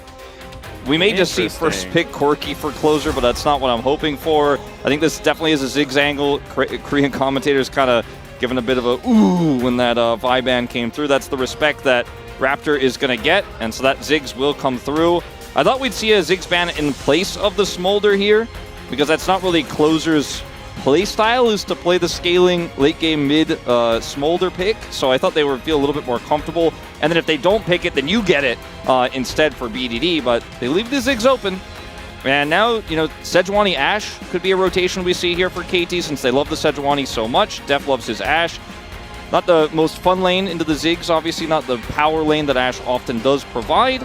But the Jhin is also available, and that's the main counter pick we've seen here in the LCK, especially towards what we were seeing in Gyeongju, popularized by Gumayusi. Yeah, I really like the Lilia coming out as well, mainly because I just want to see Kyoshik on something else. I think that he had a really rough game. We know that this guy can get really emotional in how things go early, affecting what happens later into the game. And I think it was a very forgettable game from him in game one. Gonna need a bit of a turnaround, and a change of pace, change of champion is a really good idea here. So the Corki does then go on over. This is looking like it's Gen G. Yeah. Kyoshik really kind of popularizing and pushing the Lilia 2 back in 2020 on DRX. Yeah. Was very known for this pick in particular, as we will see the Cassante to come through here. As Raptor gets the Skarner, again, it could be flex, but very unlikely at this point. So that's a really different pick, a different look for him. But I do think it suits his playstyle quite a bit. He makes high impact plays. Maokai, for him, a little bit lost, I felt, sometimes on the map. The Skarner is going to feel a little bit easier, a lot safer, and more high impact in setting up team fights, as the Camille will be taken away. The next ban here for B&K, a little bit tricky. You could end up looking for a ban on the Azir, for example, but it's Lilia already, so I don't think that's what you want. You already got the Corki, the Tristan is already banned, so maybe support bans. Yeah, or like, They ban the Azir anyways. I think banning away Azir from BDD, I mean, it's something that just feels good if you're against BDD, right? But I do think that Yone probably has to, again, be the last ban. I think that it really does finish out their damage profile really, really nicely. Hold them in place. You got a lot to play around with these deadly flourishes, as both of these Trinity Force top laners are going to be removed, the Jax and the Camille, just to make sure that Perfect doesn't have to deal with that. And let's see what this final ban is going to be from B&K. I don't think we see anything crazy from BDD in terms of counter picks for the Corki, the Draven, the Lucian. I don't think that's going to be the game plan. That's fallen off big time. Ooh. And they'll ban the Poppy Poppy's instead. an interesting one. Yeah. So, real question mark about what we're going to see here. BDD hiding it looks like, with a Rel lock. And that might just pull out the Alistar here. But you could still play Leona into this. Still have a lot of setup for picks. Satchel charge very strong. Very good into the Lilia. Very difficult to dive or punish the Ziggs at any point in time. Is it a Susan angle? I know Clear really just likes playing Nasus, so it just might happen. I don't know. Sort of the vibe I'm getting. The Alistar does make the most sense, like you spoke about before, but now Clear has to make up his mind as to what he's playing into this Cassante. The Gwen's making a big comeback right now. Yeah, a bit of the resurgence of the running with scissors. Aatrox here, quite bold. I think suits the damage profile. The Gnar is what you would see from any top team in the LCK in this situation. And Clear's Gnar has been very good, so I'm not surprised by this at all. As not this exactly. pick, It's not really inspiring, but it is a very solid team composition to come out from B&K. okay, so he is going to go for Akshan? one of these 80 counter picks, maybe, or Beryl is trolling us, but Yone was the one that you were mentioning you thought was going to come in so strong with this draft. And when you see the Rel, it does really make you feel like this is such a Yone angle. There's so many combos to set up here. The Sleep, the Magnet Storm, obviously the ultimate from BDD is going to be able to set those up or follow up on those so incredibly well. So will Cassante. And it is a very robust draft here that has a lot of frontline for the Jhin. The Yone comes into the front, the Rel comes to the front, and the Cassante blocks out, and then no one can really pressure or get on top of Deft as he opens up his ultimate and starts firing away. Great matchup into the Ziggs in the bottom lane. This draft for B&K, though, compared to Game 1, I'd say it's a pretty big upgrade. But is it stronger than what KT put together? I'm not so sure about that. I'm not so confident in that going into the second game. I feel like it's way more even, and I think that that's absolutely fantastic. I just don't necessarily know if, like, it's going to matter. It's Hype and Way, by the way, from KT's Challenger team. Congratulations to them, by the way. That team definitely good as Prince and the gang. Yeah, Croco, Prince, and Kyle. Yeah. Bit of a blast from the past there from the Live Sandbox days. Now back to support B&K. Yeah, Prince wearing a new jersey. He was here in 2022. He was the one in tears when they did not qualify. Now, B&K trying to make the upset happen, Atlas. Yep, and I don't know, is it even an upset? They're up against KT, and we don't necessarily know. This time around, I think, like you say, things a lot more even coming out of the pick ban. Let's hop onto the Rift, see who's going to win.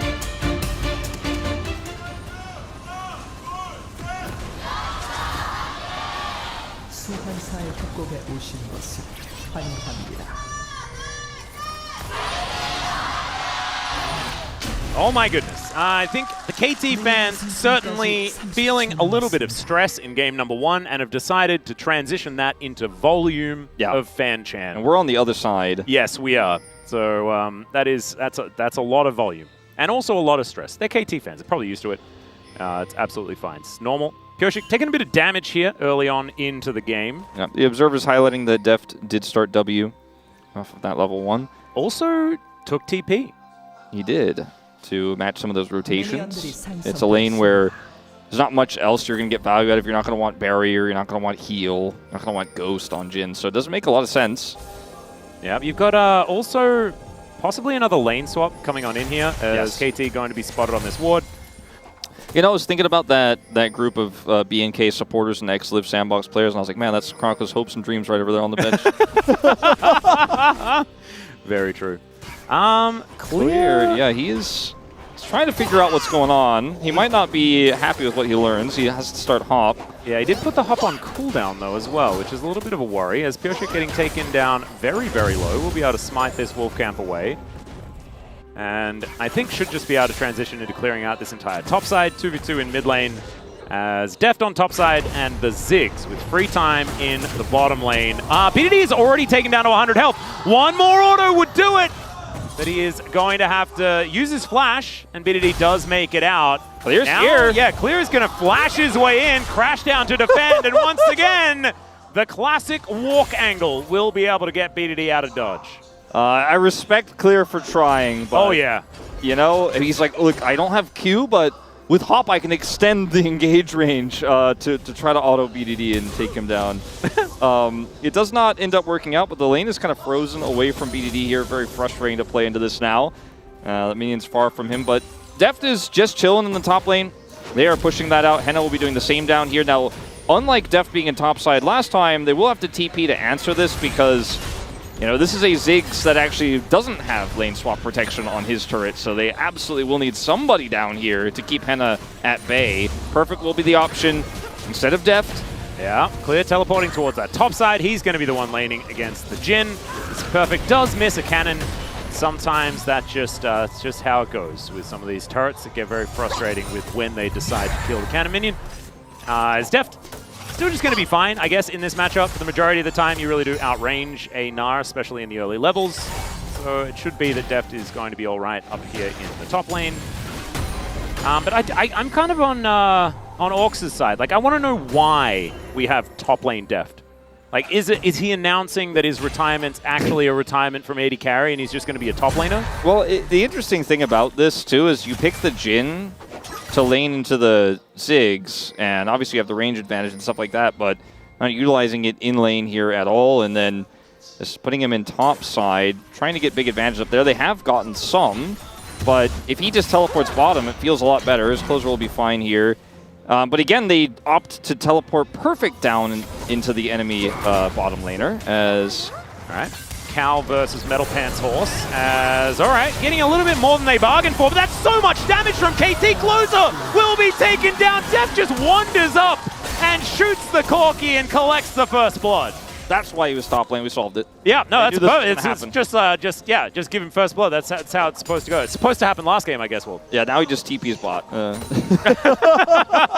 my time as a top laner is done. Perfect. I'm going to need you to run up topside.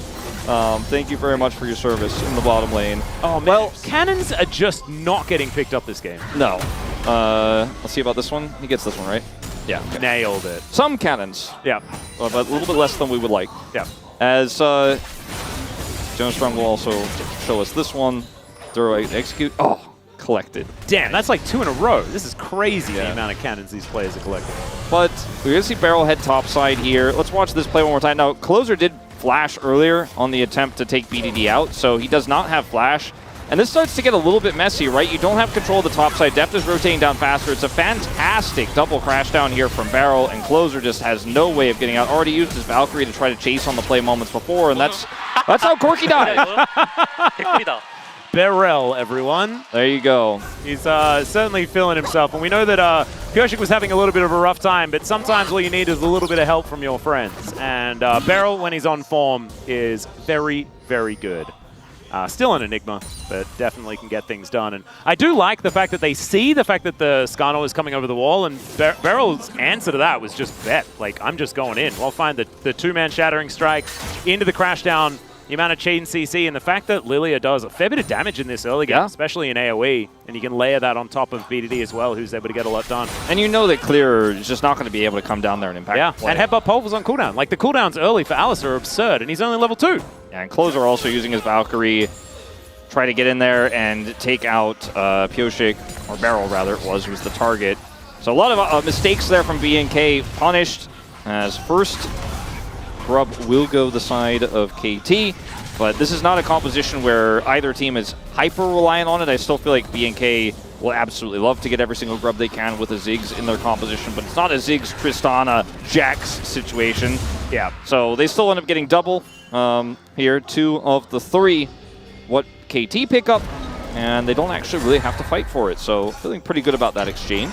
Yep, I think KT were pretty happy just to make more of that tempo play, try and grab that one grub, get themselves out of there, and maybe if you want to fight for it, just fight for the 4 next time around. As Raptor turns up, but Deft is able to do walk and is able to get out of there even with no shoes. Yeah, he does walk away from this one, and they have the TP for BDD. He's just going to send it mid. It is an Infernal Drake here to start things off, so we went straight from Soul to Solo Infernal, and this one kind of lingering. Yeah. But it's a very high value first dragon to pick up here for KT Rollster, and they are going to, with that gank top side, have a lot of control. The bottom side here, Perfect is holding this wave pretty well. Zig's not able to get that second plate, setting up to just secure this dragon, deny BNK that early value. So only got 1 grub, but denied 3, and we'll get the dragon on the cross map. So you can see in terms of CS right now, Clear significantly behind Deft, obviously who's been laning against most of the time, but also very far behind Perfect, who really isn't missing a beat down there in the bottom lane against Ziggs. So that's really the big issue here for BNK. Obviously, it was a pick on to Closer, punishing his lack of flash, and an overextension there, but there's just no Gnar in this game at the moment. No, not quite. And it's a harder champion to sort of find your way back in on as well. Like, it's a champion that does like to bully lane, try and get some of these early advantages, and hit those Trinity Force spikes as fast as possible, but it's just steel caps, you know? We've got no component of the Trinity Force variety even started yet for Clear, so it's going to take a while before he feels like any sort of threat, outside of the fact of he will have a big ultimate if he hits the Narbar at the right time, right? Like, that's why we see Gnar all the time, because there's just not often an angle where he's going to be entirely useless. Yeah, and we do see that he also has Demolish, so we'll pick up some plate gold here. He's going to feel pretty good about that. Yep. And, you know, when you look at what Gnar can do into Cassante, especially with a weird lane swap early, it does kind of make sense that you could just abuse Cassante's resistances and just hold firm in the bottom lane into a Ziggs and then go, okay, well, now the Gnar can't actually get an advantage into a melee match if he has to lane into this Jhin, which is not going to be favorable. Is Perfect maybe in trouble now. He has Ghost. Yep. He is the only teleport on this team as well, as Raptor is going to push him against the wall. He does have the all-out up and available. I like that he hasn't used it as Beryl gets the flash in, finds the crash down on top of Hannah. Mega Inferno Bomb just onto Beryl. but he's just fine. BDD gets over the wall. Perfect is still alive. The Impale is decent, but unfortunately he's the one that goes down.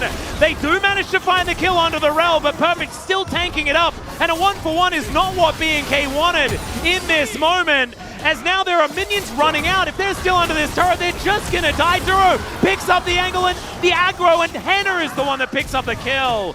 B&K, they make the best out of the situation in the end. Yeah, now Deft will continue to get value here, though, on the top side is Clear TP down to the play, so he is just solo eco, and they're going to try to punish this TP as well. I mean, I don't know about this one, Perfect. Satchel is going to be there. Beryl turning up, and will be able to at least keep his top laner alive. That was very greedy. Every Cassante just feels like they could TP into 5 people, and look, I know we've all seen the copy pasta, but yeah, if that Satchel and that damage is there a little bit faster, his TP would have been denied. I think they probably would have waited, though, and hoped to kill him and punish him. He does barely get out. As we go back to the first dive here, I mean, there's just not much he can do initially, but obviously Beryl is rotating over, BDD is rotating over. There's a ping onto BDD, so B&K know they're on a timer here. The all-out is timed really well. Actually, taxis with Duro up the top side of the fight. Ghost, so he can follow up. Then BDD trying to stack up his ultimate here, or rather his Q, ups to ult. And then this Raptor re-engage is unfortunately just a little bit too late. They end up turning this into a much better situation, but it's at the cost of both Nar's TP and that top turret for Deft, as they're not quite able to get that last ranged minion. So it ends up being a successful set of kills there for B&K. But again, at a heavy cost on the top side of the map, as Deft has just quietly been taking this massive lead. Yeah, he is absolutely huge this game. And also walks real fast, as Raptor is going to be able to take the first grub out of the next set. Closer comes on over, and that is going to be 4 of them picked up now, as Beryl doesn't find the Shattering Strike. Henna coming on over, and that is going to be 5 grubs stacked up now for B&K, and now they get the Impale. Pioshik just going to get delivered. Does spin around, keeps himself alive as BDD trying to get in there. Duro taking a lot of damage, but KT, there's no follow-up. There's no answer, and Def didn't even press R. Yeah, no, he did not. He was not in a great position to actually have that range there. Perhaps thought that maybe BDD's counter engage would have worked out better, and he wanted to wait for that, but does not work out. Runs out of bullets as well. So 5 grubs to a Ziggs. Feeling very good here for the side of B&K. Again, it's not the Giga grubs that we had in Game 1, but it's still very useful, as BDD also knows he is not safe. Yeah. Well, we don't know anything, actually, as Jonas Strong is keeping us in the dark here. Headbutt does come on through as BDD snaps back, but he's still just going to die. And now Def gonna have to flash out of the way of that one. The turret getting angry at Clear, who has to flash. And there it is! The curtain's called on the over-aggressive play from Clear. Beryl not gonna be able to defend this turret, though. And that should be even more money. Over to the Ziggs. Yeah. Satchel to get that extra money. So it ends up being pretty good here for B&K, all things considered. Obviously, if Clear doesn't die here, then you feel much better about the situation. But they're able to get Deft's flash. He had already just teleported, so ends up going down, but at the cost of that top turret. And this is where, in this moment, look at the minimap in the recall of Deft, where you see that commitment come through from Clear while this is happening. It was a teleport interruption from Clear. Yeah. So he's just trying to come up there topside to save the play, interrupts, then looks for a little bit more, and unfortunately is punished here. Flashes to avoid the flourish, but ends up walking straight into that first shot from the curtain call. Deft is able to snipe him there. If he gets out, you feel really good about the play. You guaranteed that top turret goes down, and then you escape. But he did not.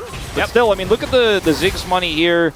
He has stacked up quite a bit of it. Obviously, with Deft having that massive advantage topside, he is a technical lead, but the Ziggs really starting to start rolling down the hill, and they will get the second dragon. Let's see what the soul is this time around.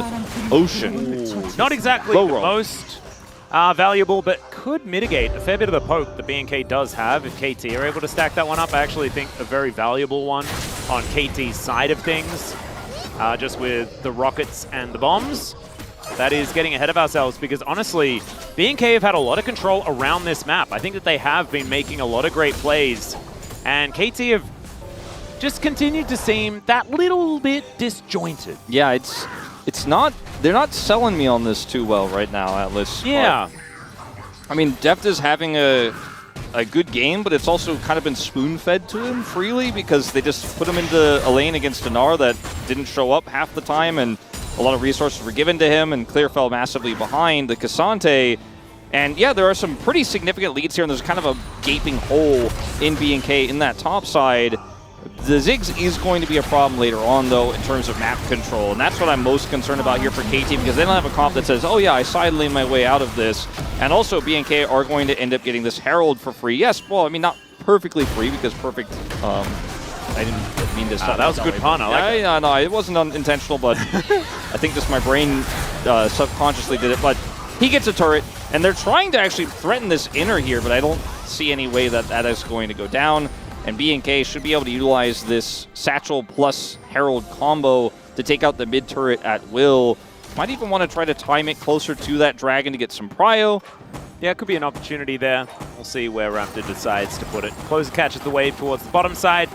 But with the fact that they do get like a full reset on the wave in bot lane, does give KT that little bit of extra leeway to get things happening. You can see 2-level advantage as a result of this and a 43 CS lead.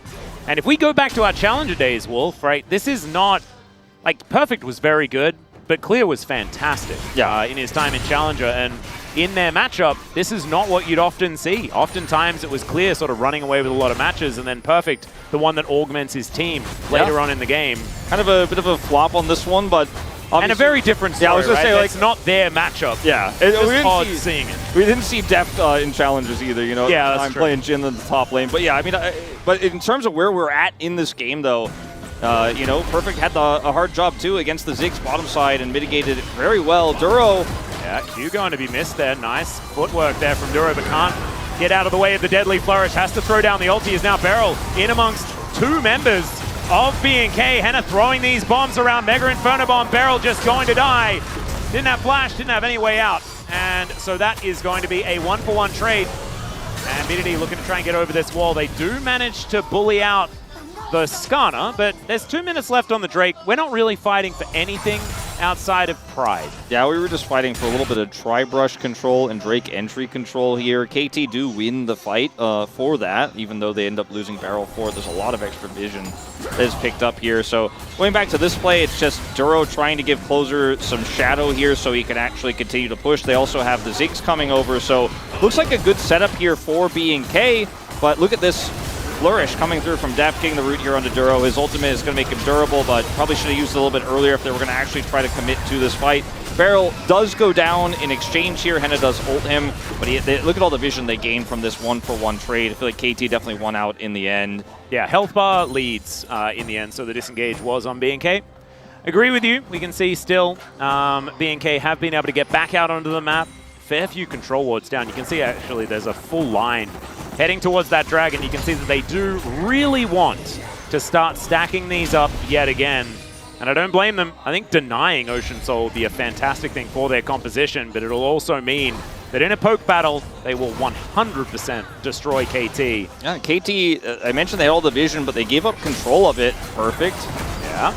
Closer is going to be able to get a bit of damage down, throwing some rockets over. Not exactly the member of KT that he really wants to be fighting, because he's very, very durable. Let's see if BDD can try to put the pressure onto Clear in the side here, because they both have teleport, right? But Clear is level 11 here. It was behind Perfect, does only have his Triforce right now. Perhaps BDD could put that pressure onto him or force him out of the lane as he has done now, because that's how KT is going to be able to get this prio back. BDD is coming over, not expending his teleport. Clear loses his Narbar now, so won't have it at the outset of this fight. And this is looking good for KT right now. The Ziggs also pushed away, had to TP to mid. Ooh, another deadly flourish, and now we're going to start it off with the curtain call. Raptor tries to drive his way out, but the ulti from BDD and follow-up is so good, and he's able to snap back out of dodge. That means no jungler, and that means that KT will grab their second Drake. Clear might be able to answer with a turret on the top side, but there are teleports aplenty here from KT. Anyone could just TP back to answer as soon as they get those recalls to channel, and it looks like it's going to be Perfect who's been assigned to deal with him. Doesn't even necessarily need he can just walk up. Yeah, because it's just a Trinity Force Gnar. Not like he's a Hull Breaker Gnar. It's not that type of situation. It's not that big of a wave, so he calmly will deal with this. But BD gets the faster rotation down. Clear decides to say, so this fight is not even. Henna ults Def. but doesn't interrupt him early, and then it's just BDD's fantastic ultimate here out of all the CC being layered onto a Yone whose soul is unbound. That's how desperate the fight was going to be for BNK, but they still commit to it, and it goes very poorly. It's still that only 1,000 gold lead here for KT, but there was no cross map for BNK, and KT really didn't have to expend anything to secure that one. Yeah, and this is sort of the first big lead that KT been able to pull off in this whole series prior to 30 minutes, right? Which is weird. That's sort of how it's worked. Is BNK looking to try and at least bully back a little bit of extra control of this one, utilizing the Rift Herald, but it only does 50% of the health bar. Yeah, they'll need a little bit the outer more turret mid lane, exactly. to activate the satchels. They weren't really set up for that one, unfortunately. And if the turret is sitting above satchel range, it's still going to continue to do its job, and you will have to commit further to a push to actually take it out. So the fact that they got Herald felt really nice, but in practice and actuality, it's relatively insignificant here. Unless they can group up again, like I said, and push this through. Yeah, well, that is another Deadly Flourish connecting onto Hannah, who does get zapped a little bit. 202 for Def is pretty dangerous, but he is still a Jhin. He does have those zappy items, can run around real quick, things like that. It looks like he is going to go towards some armor penetration before the Infinity Edge. And he'll never really be able to get through Raptor, I guess, if Raptor's going to be built, like, actually picking up, you know, some extra money. His Heartsteel already started to stack up, but there's no real big, like, traditional tank on the side of BNK. Yeah, so it might really. be that the Jhin will retain a lot of relevance this time around. Oh, I think especially with the front line that Deft has, it's so difficult to punish him. We saw Hannah try to ult and then satchel him, but Deft still got value out of his ultimate in the last fight. And his flourish accuracy, yeah, this been game really has been good. Crazy. Like, he also then sniped Clear after the flash on that mid play when he went for the teleport interrupt. He's just been having a fantastic game with Jhin. Again, part of this pendulum, but again. Speaking of which, the satchel does come on through. Great knock-up as Hannah, the curtain close from downtown. Dura going to take the fourth one. Goes down to 50%, 3-0-2 for Deft's Jhin. I mean, you can see the Seraphine, it's not Seraphine, the Seraph. It's kind of like Seraphine because it gives you a shield, but yeah, the Seraph's value here, but it doesn't stop Deft from actually just threading the needle and sniping you. I think he missed the first one as well. He sort of waited for the knock-up to come in and then missed that one, but hit the one that counted as, all right, perfect, good footwork out of the way of the Impale, just barely missing. Now this turret is just gone. Yeah, they might even get a kill for it as well, as Clear does make his way in, but he's mini-nah, and that is going to be a fourth bullet. Deft with some time to reload on the way out of that. And this is, like, it's so weird, Wolf, because this is where the drafts are a little bit more even, blue side advantage for BNK, but this is KT looking way better. You took the words out of my mouth. The thing I was about to say was just like, this is not the comp where you're supposed to get a macro lead and play the map better. That was the one last game. Yeah, that's the other one. But this is the one where they're playing the map better and just playing, in general, just cleaner game around, playing a cleaner game around the map and taking objectives as, you know, the fact that Clear is so behind, you spend a lot of time in sides, as, I mean, slept, rooted, ulted. This one misses. Dura blocked. I was blocked, yeah, and then this one, threading the needle, man. It's just crazy. Deft is just so good. But I mean, this is the composition where you can, when you know the Gnar is priced into just sitting in the side lane, track that and abuse it. And they did in the last two fights. The Dragon fight where the nuclear didn't rotate down, BDD rotated faster. This time not there for the mid-siege of the turret.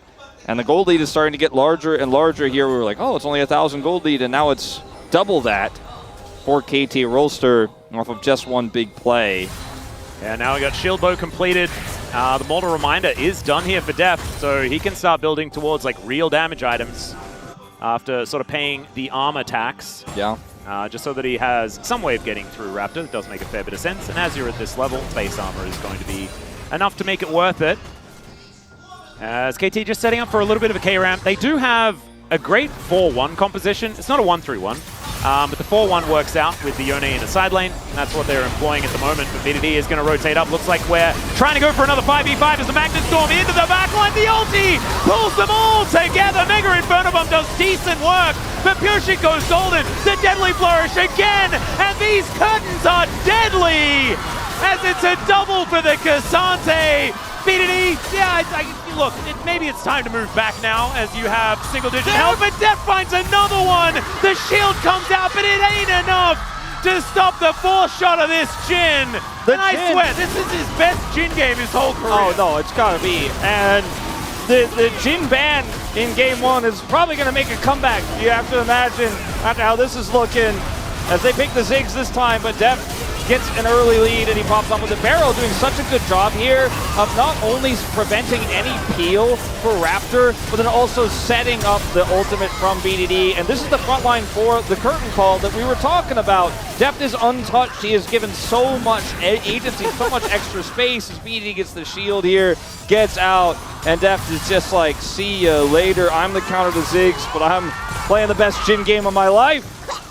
Man, that was decisive. And that's a BF sword. Yeah, I'm starting to. Yeah, no, we're getting towards Infinity Edge territory, and that's where it's just going to be really doomed. That means that they get to Soul Point as well, so 4.5 minutes until Ocean Soul is up and available. Good luck being a poke composition into that at that point in time. But the problem is, KT are just not waiting for any sort of engage. Like, this is Beryl on Rel. Like, he's just going to go in. And especially when they have a lead, nothing sort of stops him from trying to push that advantage, and that is precisely what's happening here. As Rift Scuttler going to be taken down here. Deft moving up, looking for an angle. Perfect right in there already. As Close having to get out. Hannah is in trouble, and that's another bullet from Deft. As Clear is also just struggling at the mercy of KT. The Mini-Gnar not going to do anything. Ulti from BDD is celebratory at best, but it does not matter because KT can run from them. But you're not going to stop him from doing this, Baron. Nope. You cannot stop the Baron. You can escape dying, but the Baron will not be so lucky, and there's just no way into this pit. Raptor no flash. He's a million miles away. He's going to get the consolation red buff for his teammates. But KT Rolster, this is just way too much of a snowball here, and man, Hannah getting caught, but on top of that, the angle for Barrel, very good in that last fight. The all-out from Perfect at the same time. Like, Perfect looks like he's in trouble, right? But not really. When you consider how tanky he is and all of the follow-up here with Kyoshik and BDD nearby, then he all-out to pull... special delivery. Yeah, to pull himself back into then threaten Clear, who doesn't have an R-bar. It's just so clean here from Perfect, who's had a really good game of Cassante. 0 deaths. You know, managed the Ziggs lane in the bottom lane by himself so incredibly well. Doing what Clear could not, obviously, into a Jhin on the Gnar. And that lane assignment really put Clear out of the game. And now it's just such a huge lead here for KT. We went from 1,000 to 2,000 to 8,000. Hype and Wade just like, all right, yeah, maybe I can learn something from these guys. You know, they've been doing it for a while. They're pretty good. Yeah, they are really good. If you guys haven't been watching Challenger this season, that bottom lane is, yeah, there's something else. Been playing together for quite some time as well. But yeah, Deft and Beryl having a bit of a day out here. The engages from Beryl, but the follow-ups from Deft. Like, I think Jhin is the champion where you can look like you do the least, right? Like, a Jhin that's just not able to get anything done is the saddest thing. But a Jhin from ahead just looks like you can do nothing against it. It's kind of nutty. I mean, and Deft is that like, version. He's having a Pays level Jhin game right now. Yeah. Honestly. And... that feels almost criminal to say that when I know. Pays is so young. but I mean, Pays has had the best Jhin games. Guma had some decent ones. Obviously, he tried his best into Hanwha Life at the lower bracket finals, but Clear, he's got Mega. Yeah, he wants to find the angle here. Does manage to block out the ulti, and BDD knew that there was probably someone else making their way in. And KT just utilizing the extra pressure. They will be able to take this inner turret down. We are really very quickly heading towards the 10,000 gold lead as the curtains have been called. Looking to see whether they can play the DDR. Duro just going to be blocking it. Oh, God. Could be getting sleepy now as Raptor looking for a bit of an angle here. BDD wanting to get on in there. Doesn't have the ulti, remember, is perfect. Okay, 1v5. I don't know about that one. I think knew he was dead, but he'll take a cow with him. Maybe all out the other way, maybe towards your teammates. Yeah, that was an all-in. Yeah. But they still get an inhibitor turret for it, and maybe it's fine. I don't know. Maybe they get another inhibitor turret. I think they will. Definitely didn't look the cleanest, but it doesn't necessarily ultimately matter here. 30 seconds left. Just a few more of these cannon shots would do it. Raptor's going to commit the smite, and they will save this inhibitor turret, but it's as good as dead. And sneeze on it, and it'll go down. I have to say though, Perfect dying there, actually worse than it'd immediately appear because he was 406. Yeah, so that's a big shutdown. It was a big shutdown. He does have teleport to come back to this dragon fight, however, and they don't have, I mean, there's no real prio here for B&K. There's also several wards after that push from KT with the Baron that he could teleport to if he wanted to flank, for example. That's exactly what he's going to do. Here he comes. Yeah, already getting on in there. Remember, Deft can follow up from about anywhere. Banana Brush has been picked up.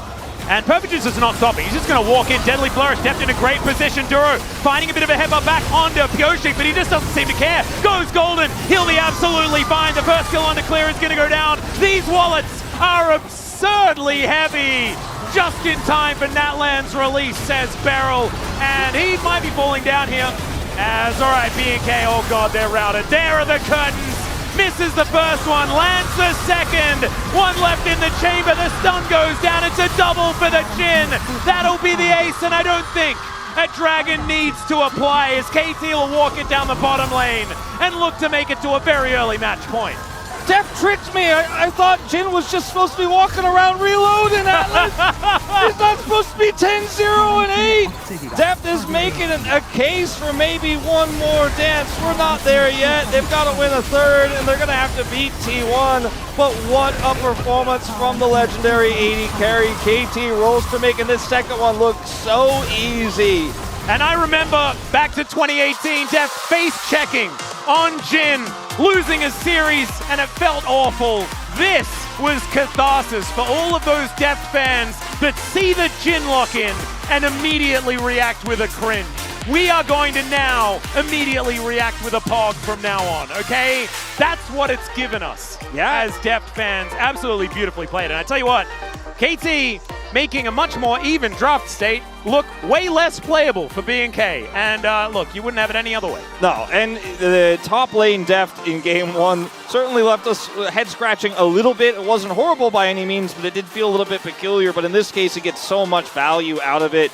And Perfect had a fantastic Cassante game. BDD following up on the engages. Beryl is popping off. This is the family KT, right? This is the KT where everyone's on the same page. Everyone's making smart plays together. They're oppressive. They're making good macro plays. It's night and day. We only get this KT 50% of the time. We didn't get it in game one, even though they won. In game two, they were absolutely ready to take a family snapshot next to the Nexus. This is peak KT at their best. We'll see if they can continue that moving into the rest of the series. Yeah, and it looks like a very similar goal graph, but this one was in half the time. We'll see what we're going to be in for in game number 3. It is time for us to take a very short break. When we get back, the Space is going to break it down, and we'll have that third game. We'll see you there.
내 맥어다 여기 알리플 있다. 나갈게 나갈게 나가. 야 얘가 뼈부터 걸려 뼈부터 많이 걸렸어 얘 포차 많이 걸렸어 야 이거 볼게 나 볼게 천천히 봐봐 볼게 아니 너무.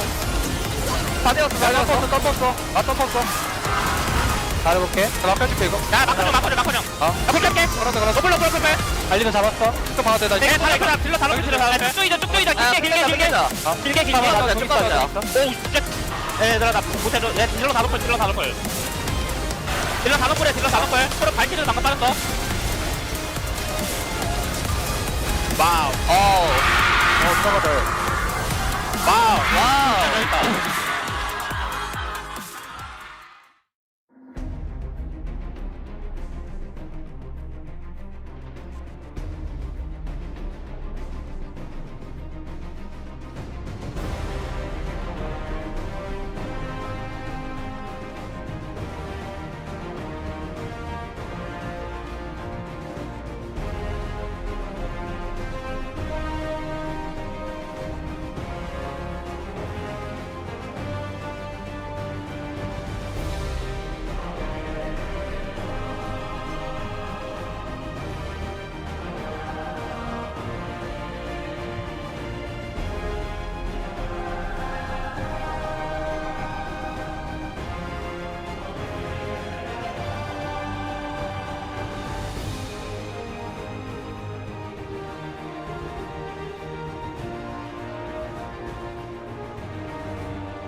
Hello, everyone, and welcome back to the space. Digon alongside Wadid and Ox. KT 1 game away from the date against T1 as B&K Fearex have not found a way to penetrate through KT as it's 2-0 now. Yeah, a lot more action-packed, a lot more decisive. I think I was kind of hoping KT was more alive in this one than they were. Draft was more even as well, which is why it's kind of surprising because game one, KT had a big draft advantage and it seemed like such a struggle. This one, they made it work a lot better. Something to note is they immediately respond with the Jhin into the Ziggs. We saw Honor Life Esports often picking the Jhin into Ziggs against T1. And something I do really want to note is I feel like we've seen this lane swap coming out from KT, and it's the longest lane swaps we've had recently, like going to like level 6 and onwards with Deft in the top lane. And if you remember the KT T1 series, the last time we saw this team, they stuck perfect on Renekton for the games. There was that final game where Zeus picked Vayne and he got brutalized. And I feel like the reason they're doing this, they're putting perfect on Cassante, they're avoiding traditional laning, and they're just relying on him in the team fights. And so far it's working, because Clear is obviously a fierce opponent, and they're just like, we're not even going to allow that lane to happen. Yeah, I mean, at first I was kind of confused because, like, if you want to do the lane swap, you just lane swap for the early game because you are kind of afraid to do the laning phase for like 1 to 3 levels. But I feel like, yeah, I think you're right because they're kind of like not getting too much from the lane swap, but they're actually getting away from like them being good on laning phase. So it's actually working out really well. Remember, last time that we saw KT, it was up against T1 and Zeus had a field day against him, so it feels like they're protecting him so far. Let's take a look at some of the highlights here at 23 minutes in the mid lane. This is the big team fight that opened it up here for KT. Yeah, and I think it's really important if you're playing against a Jhin that you don't allow situations where you're trying to run away on low health. This is just a really good engage that comes in from Barrel. The follow-up is there. But really, it's when the Jhin opens up, that's when it gets bad. Because, you know, the health bars are kind of low for KT as well, but the Jhin is what really secures this team fight for KT. And in general, when it comes to the team fight, it feels like BNK is not really on the same page compared to KT. Like KT is like, one is they're looking for the fight together, and they are just looking for one target that they can actually reach. And I mean, I feel like BNK right now, I don't know what's their goal, what's their plan coming into the team fight or even laning phase, because I don't feel any kind of like plan for their team. Yeah, it feels kind of like they show up for the team fight, they're there, and then KT kill them. And that's kind of like the running theme. I mean, KT is just playing normal and basic. They're coming back to the basic steps, but BNK is just not playing the game. And 2 minutes later here, right before a Baron take, it was jostling for position in the top side jungle, and KT, yet again, catch out B&K Fearex with highlight number 2. Yeah, and I think, honestly, you know, a lot of these highlights are going to look rough for Henna in particular. He did not have a good game, and it felt like consistently he's, like, here, look how out of position he is. And the thing is, Ziggs does have the mobility from his satchel, but he's so far forwards, the root connects on him, and, you know, you're not going to be able to get away from this situation. And as soon as the Ziggs falls down, that's so much of your damage just gone. I mean, it's still the same issue, you know, like Scanner is hitting the control ward, and they are looking for the fight on the top side. I mean, what's the point? You know, you should do the same thing as a team. You should look for the one target as a team so you can actually do the fight correctly. But right now, BNK is losing something. Which has been the frustrating part. Again, when they play dive, when they play pick, it's very clear what you want to do, what your objective is. They get a better draft, a stronger draft, a more standard draft, but have had trouble to pilot it. Here's our last team fight, last chance saloon for B&K Fearex, and it's just a great sleep to start things off. Yeah, really good start from Kyoshik. And again, it's just the decisiveness. Game one, it felt like neither team was showing that element, and I was really looking for one of them to step up. Unsurprisingly, KT with so much veteran experience, the nerves are gone, and they are just picking B&K Fearex apart. We see as well, Henna here throws his satchel just as Yone is coming in. I think the main thing is just a lack of awareness as well. When there's flank threats, it feels like B&K Fearex are so blind to them, and KT are just running rampant. It feels like everyone knows what they're doing, and Deft in particular had a fantastic game. Yeah, I didn't feel like they were weak to take the fight right there. It's just them being not decisive enough and looking for the target together, because it was still the same issue. Scanner was looking for something on the pick on the bot side, and Alista was kind of hard stuck on the 5-man. So they really need to find out, and they really need to find out to like kind of collect the team together. Yep. Well, because if they don't, done and dusted for B&K Fearex. KT 1 win away for that final slot match against T1. Will they be able to do it in Game 3? Let's find out as we send it on over to the casters. 1 win away from Telecom War potential qualification to the World Championships. Homolife Esports, Deft managed to do it. DRX, Deft, Beryl, and Pyoshik all managed to do it. And look, it could be happening again, but it's going to take one more win. And I know there are many KT fans out there thinking that this is exactly where the reverse sweep starts. And, you know, if you do win this third game, you're still going to have to play better than you did today to beat T1 tomorrow. So there's still that ladder to climb, but, you know, that second game is the one that makes you a little bit more inspired about how KT prepared for this series.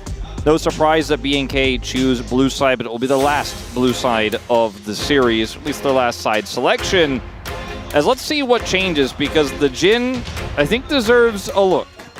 I would say so too. If you're going to play the Ziggs, probably take that one away.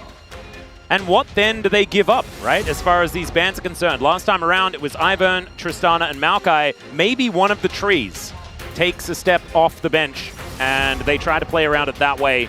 The Rumble still going to be banned away, I imagine. Rumble small device still probably going to be the bans out from KT. Makes a lot of sense when they are on the red side. But this is where things are going to have to take a bit of a change up. So far, no changes, but they didn't ban the Ivern away first. Maybe that's where the flex does come in. That could be. Surprised they're not willing to just first pick the Maokai themselves and drop that one. But Smolder comes back through here. If they ban Ivern, perhaps they have a different answer to the Jhin this time around.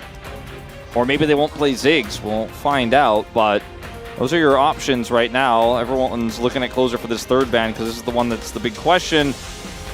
And it's Ivern again. And so they did not ban Ziggs last game, KT Rolster. They dealt with it pretty well in Game 2. I don't expect that to change here. Yeah, if it ain't broke, don't fix it. And Game 2 was even smoother than Game number 1, so I don't think banning anything other than the Vi makes any sense at all. This is where a step away from the Ziggs first pick could be warranted. But looks like Henna is desperate to find his second win on this champion of all time. It looks like we're just going to run it back. I mean, Ziggs comes through. It's a pretty easy angle to grab that Jhin one more time. Yeah, I think Jhin Lilia is very, very strong. The draft wasn't necessarily the issue, but I don't know if you're going to be able to play this comp way better suddenly after Game 2 here for B&K. So I'd like to see some changes. But so far, just the Skarner. Maybe they deny the Cassante themselves, pick that one up. I thought we were going to get to the... Oh, no. Don't close it. He's going to play Corki. He's going to do it. Because, I mean, Corki has lost the last 9 games in a row, or something like that. It is absurd. I mean, no one is really... Our top teams weren't picking it at all in the finals. I mean... Outside of Chobi. Yeah. Well, I mean, like, Hanwha won without picking it a single time. So, either way, it is locked in here. And once again, we'll see the Cassante. Can ban the Yone away this time in second ban phase and try to deny that from BDD because that was a huge part of some of those team fights. As I think if you're KT and you want to put Jhin in the top lane, you're happy for Clear to be on Gnar again. They will not ban that away. Nope. Banning the Azir once again, especially in a time where Korean teams really do not like to play AP mid, AP jungle duos. Still feels like not a wasted ban, but certainly not a powerful one. It's a respect for BDD. Final ban. Will it be the Yone this time around? No, it'll be the Rel. Which I think that's fair. I like that. Last time around, they banned Poppy, and it looked a bit confusing because it was Dura that looked so good on that champion. Even if it wasn't necessarily part of the most beautiful draft we've ever seen. I think he played it very well. The Yone to come in on 4 makes a lot of sense. It was Rel that was picked up, but of course, The Yone this time around to give Beryl that counterpick answer to whatever Duro is going to do. And we know, there's a few things up his sleeve when it comes to Leona Beryl. feels pretty strong here. Very strong into the Jhin. And strong with Ziggs. We've seen this combo be incredibly powerful. Clear looking for the Renekton rather than the Gnar this time. And with the Poppy available, considering it, Blitzcrank, this is such a risk. And you don't have setup for it like we've seen Lehens have. And that we saw yesterday, unfortunately a little bit failed. Coming out from D+. Leona makes way more sense to me. Glad to see that is going to be the lock instead. But that means Poppy comes through. Maybe that Poppy hover was saying, well, I know you'll lock this if we do, in fact, pull this Ziggs out or pull the Leona out. They ban the Rel instead of the Poppy. So Beryl gets basically what he wants either way. He gets the Rel again, or he gets the Poppy into the Leona. And otherwise, you're like, well, do we play Blitzcrank here? I think the answer is no. And on this blue side, I feel like we started off with the Ziggs, and we ended up with kind of a mess on the side of B&K. If Skarner ults your whole team except for Poppy, and then Beryl ults Skarner away, does the Skarner then pull 4 people? I think that does happen, yeah. And then all 4 of them die? That would be very funny. It would be funny. Sorry, then he dies. Sorry, because there's 4 people and then Skarner, and he's not doing any damage because he's busy impaling. Well, I mean, I'd like to see the interaction. Maybe it does actually happen. Maybe the rest of B&K wins the team fight on the objective though during that moment, since the rest of KT are in a weird spot. But I feel like I haven't been convinced with the draft adjustments here for B&K. We just have to see a better game. We have to see better play from Henna. We have to see this team control the early game a lot better and try to get value out of the Ziggs. Maybe the Renekton. You don't see a huge collapse there on the top side. Maybe if Deft sticks around, there will actually have threat here. Raptor playing towards that could punish the Jhin. There are adjustments they can make in-game with a draft that's nearly run back. But for KT, if it ain't broken, don't fix it, is the answer here. Yep, and I think it's a decent mantra to go by, and they have got 3 more lives left in this series. Just 1 win, and they get a date in the Telecom War. Let's do it.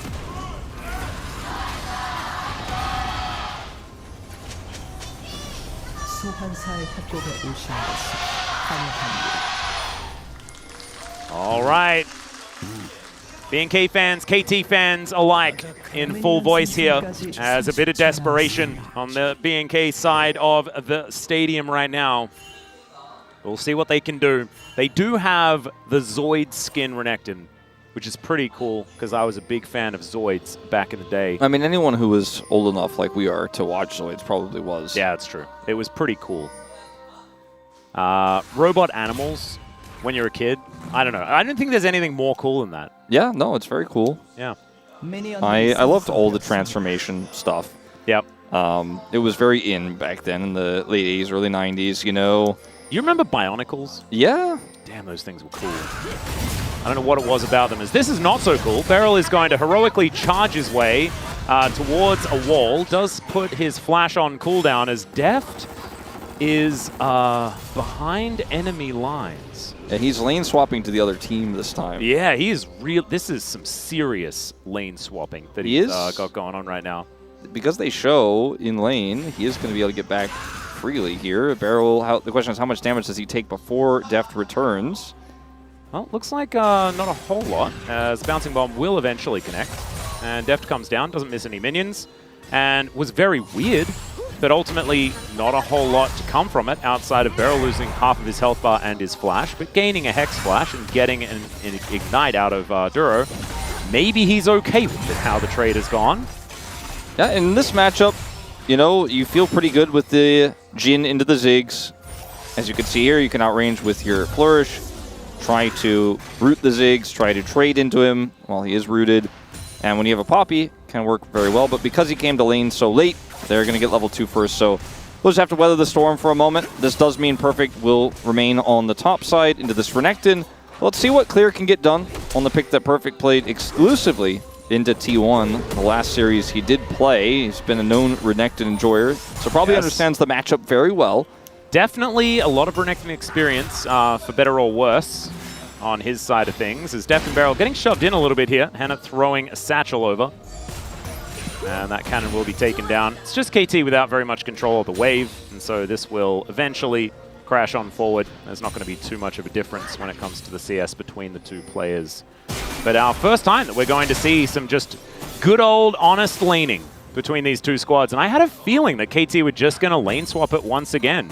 I think getting Cassante out of the matchup into the Renekton, in my mind, feels like a good idea when you've got Perfect versus Clear. But as we can see, things actually in the early levels going quite fine for the Cassante. A little bit less so for BDD in these early levels. Yeah, he is sub 100 as Ingo's closer looks for the angle. Is going to be Valkyrieing forward. Is now Perfect going to be there. Flashes in to try and find the angle, but no other Q is going to be there, and Clear holds onto his flash. And Perfect doesn't have his anymore, so not exactly the greatest of news, as Raptor going to be able to get the smite onto this Rift Scuttler. So bit of a trade up there from BNK here at the beginning of Game 3. Yeah, but a teleport will have to be expended here earlier for Clear, as BDD's back will be stopped. We'll see if Perfect can do anything with this TP advantage. Probably not. Duro, you are playing with fire, walking up like this, but are trying to get the double scuttle, and they will be successful as Pyosik decided to back. Yeah, very nicely done. Perfect actually not going to be able to do anything in the face of the Crocodile here, who has just teleported back, so that's probably why. Do have Perfect taking Flash instead of the Ghost this time around in this matchup, which is kind of interesting. I think in part due to the fact that, I mean, the Ghost is so valuable with the lane swap they went for last game, where if a dive comes through, you can kind of just run away. You can then have that extra speed if you're trying to kind of bait dives and then have re-engages, like we saw in that bottom side play in Game 2. The Flash is really useful into a target like Ziggs, like Corki even as well, if he uses his Valkyrie to just get that extra latch onto somebody, Q3 them, or all out them, and is going to be relatively valuable into the Renekton just to get away from him.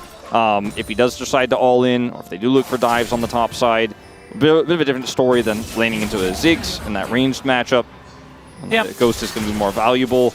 Maybe that Flash should have tipped everybody off early. That was likely not going to be a lane swap this time around. But he's handling the pressure very well. I would say so too. Duro making his way over, looking to put some pressure onto BDD. The only real lead that we see is Raptor having two camps in advantage, and there being some flashes down on KT's side. Otherwise, all is quiet on Summoner's Rift once again in this early game. It's sort of been a theme here today, which is not what I was expecting. No. Expecting a little bit more shenanigans and craziness, but I guess it's only 5.5 minutes, so we'll give them some time. With how BNK have been drafting, just hasn't lent itself towards those shenanigans all too much. Do have Pyosik on the top side of the map here. Deft also now going top side to lane against Clear. Just once again, to be a thing all three games. A little bit later this time, as Beryl has to come over here during the swap to relieve the pressure. His closer was freezing BDD out of a little bit of CS there, so did need some help, and they're trying to get this to crash. As level 6 for Clear. Yeah, it looks a little bit like we've got some grubs being traded for a Infernal Drake. Yeah, Infernal again to start us off. Yeah, kind of crazy. I think the Dragons are going to be very valuable, but I find it interesting that KT aren't putting a little bit more effort into stopping BNK from just taking these grubs for free. Didn't really change very much with how last game went, so maybe like we just shouldn't blame them for it, and having the Drake control is going to be very, very good. I think part of this is the fact that BDD was losing control of the lane was frozen against him, Beryl had to come bail him out, so they just didn't feel like they could make that top side play. And this should. Yep, it's going to be successfully secured, but the Ignite is already down. Pyosik is able to run really fast, and Raptor, yeah, he can throw some things, but the ulti is going to get BDD out of there, and thankfully for Pyosik, he had his flash up and available.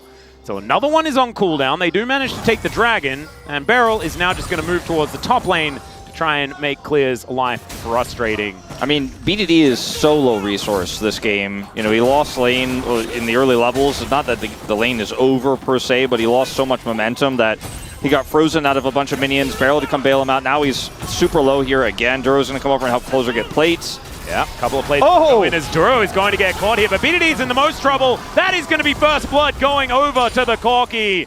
And Duro able to avoid the bowling ball as well. There is the flash heroic charge though into the turret range. And that's Beryl answering back immediately. Perfect. He had one thing on his mind, and that was killing a Leona, but doesn't quite get in range.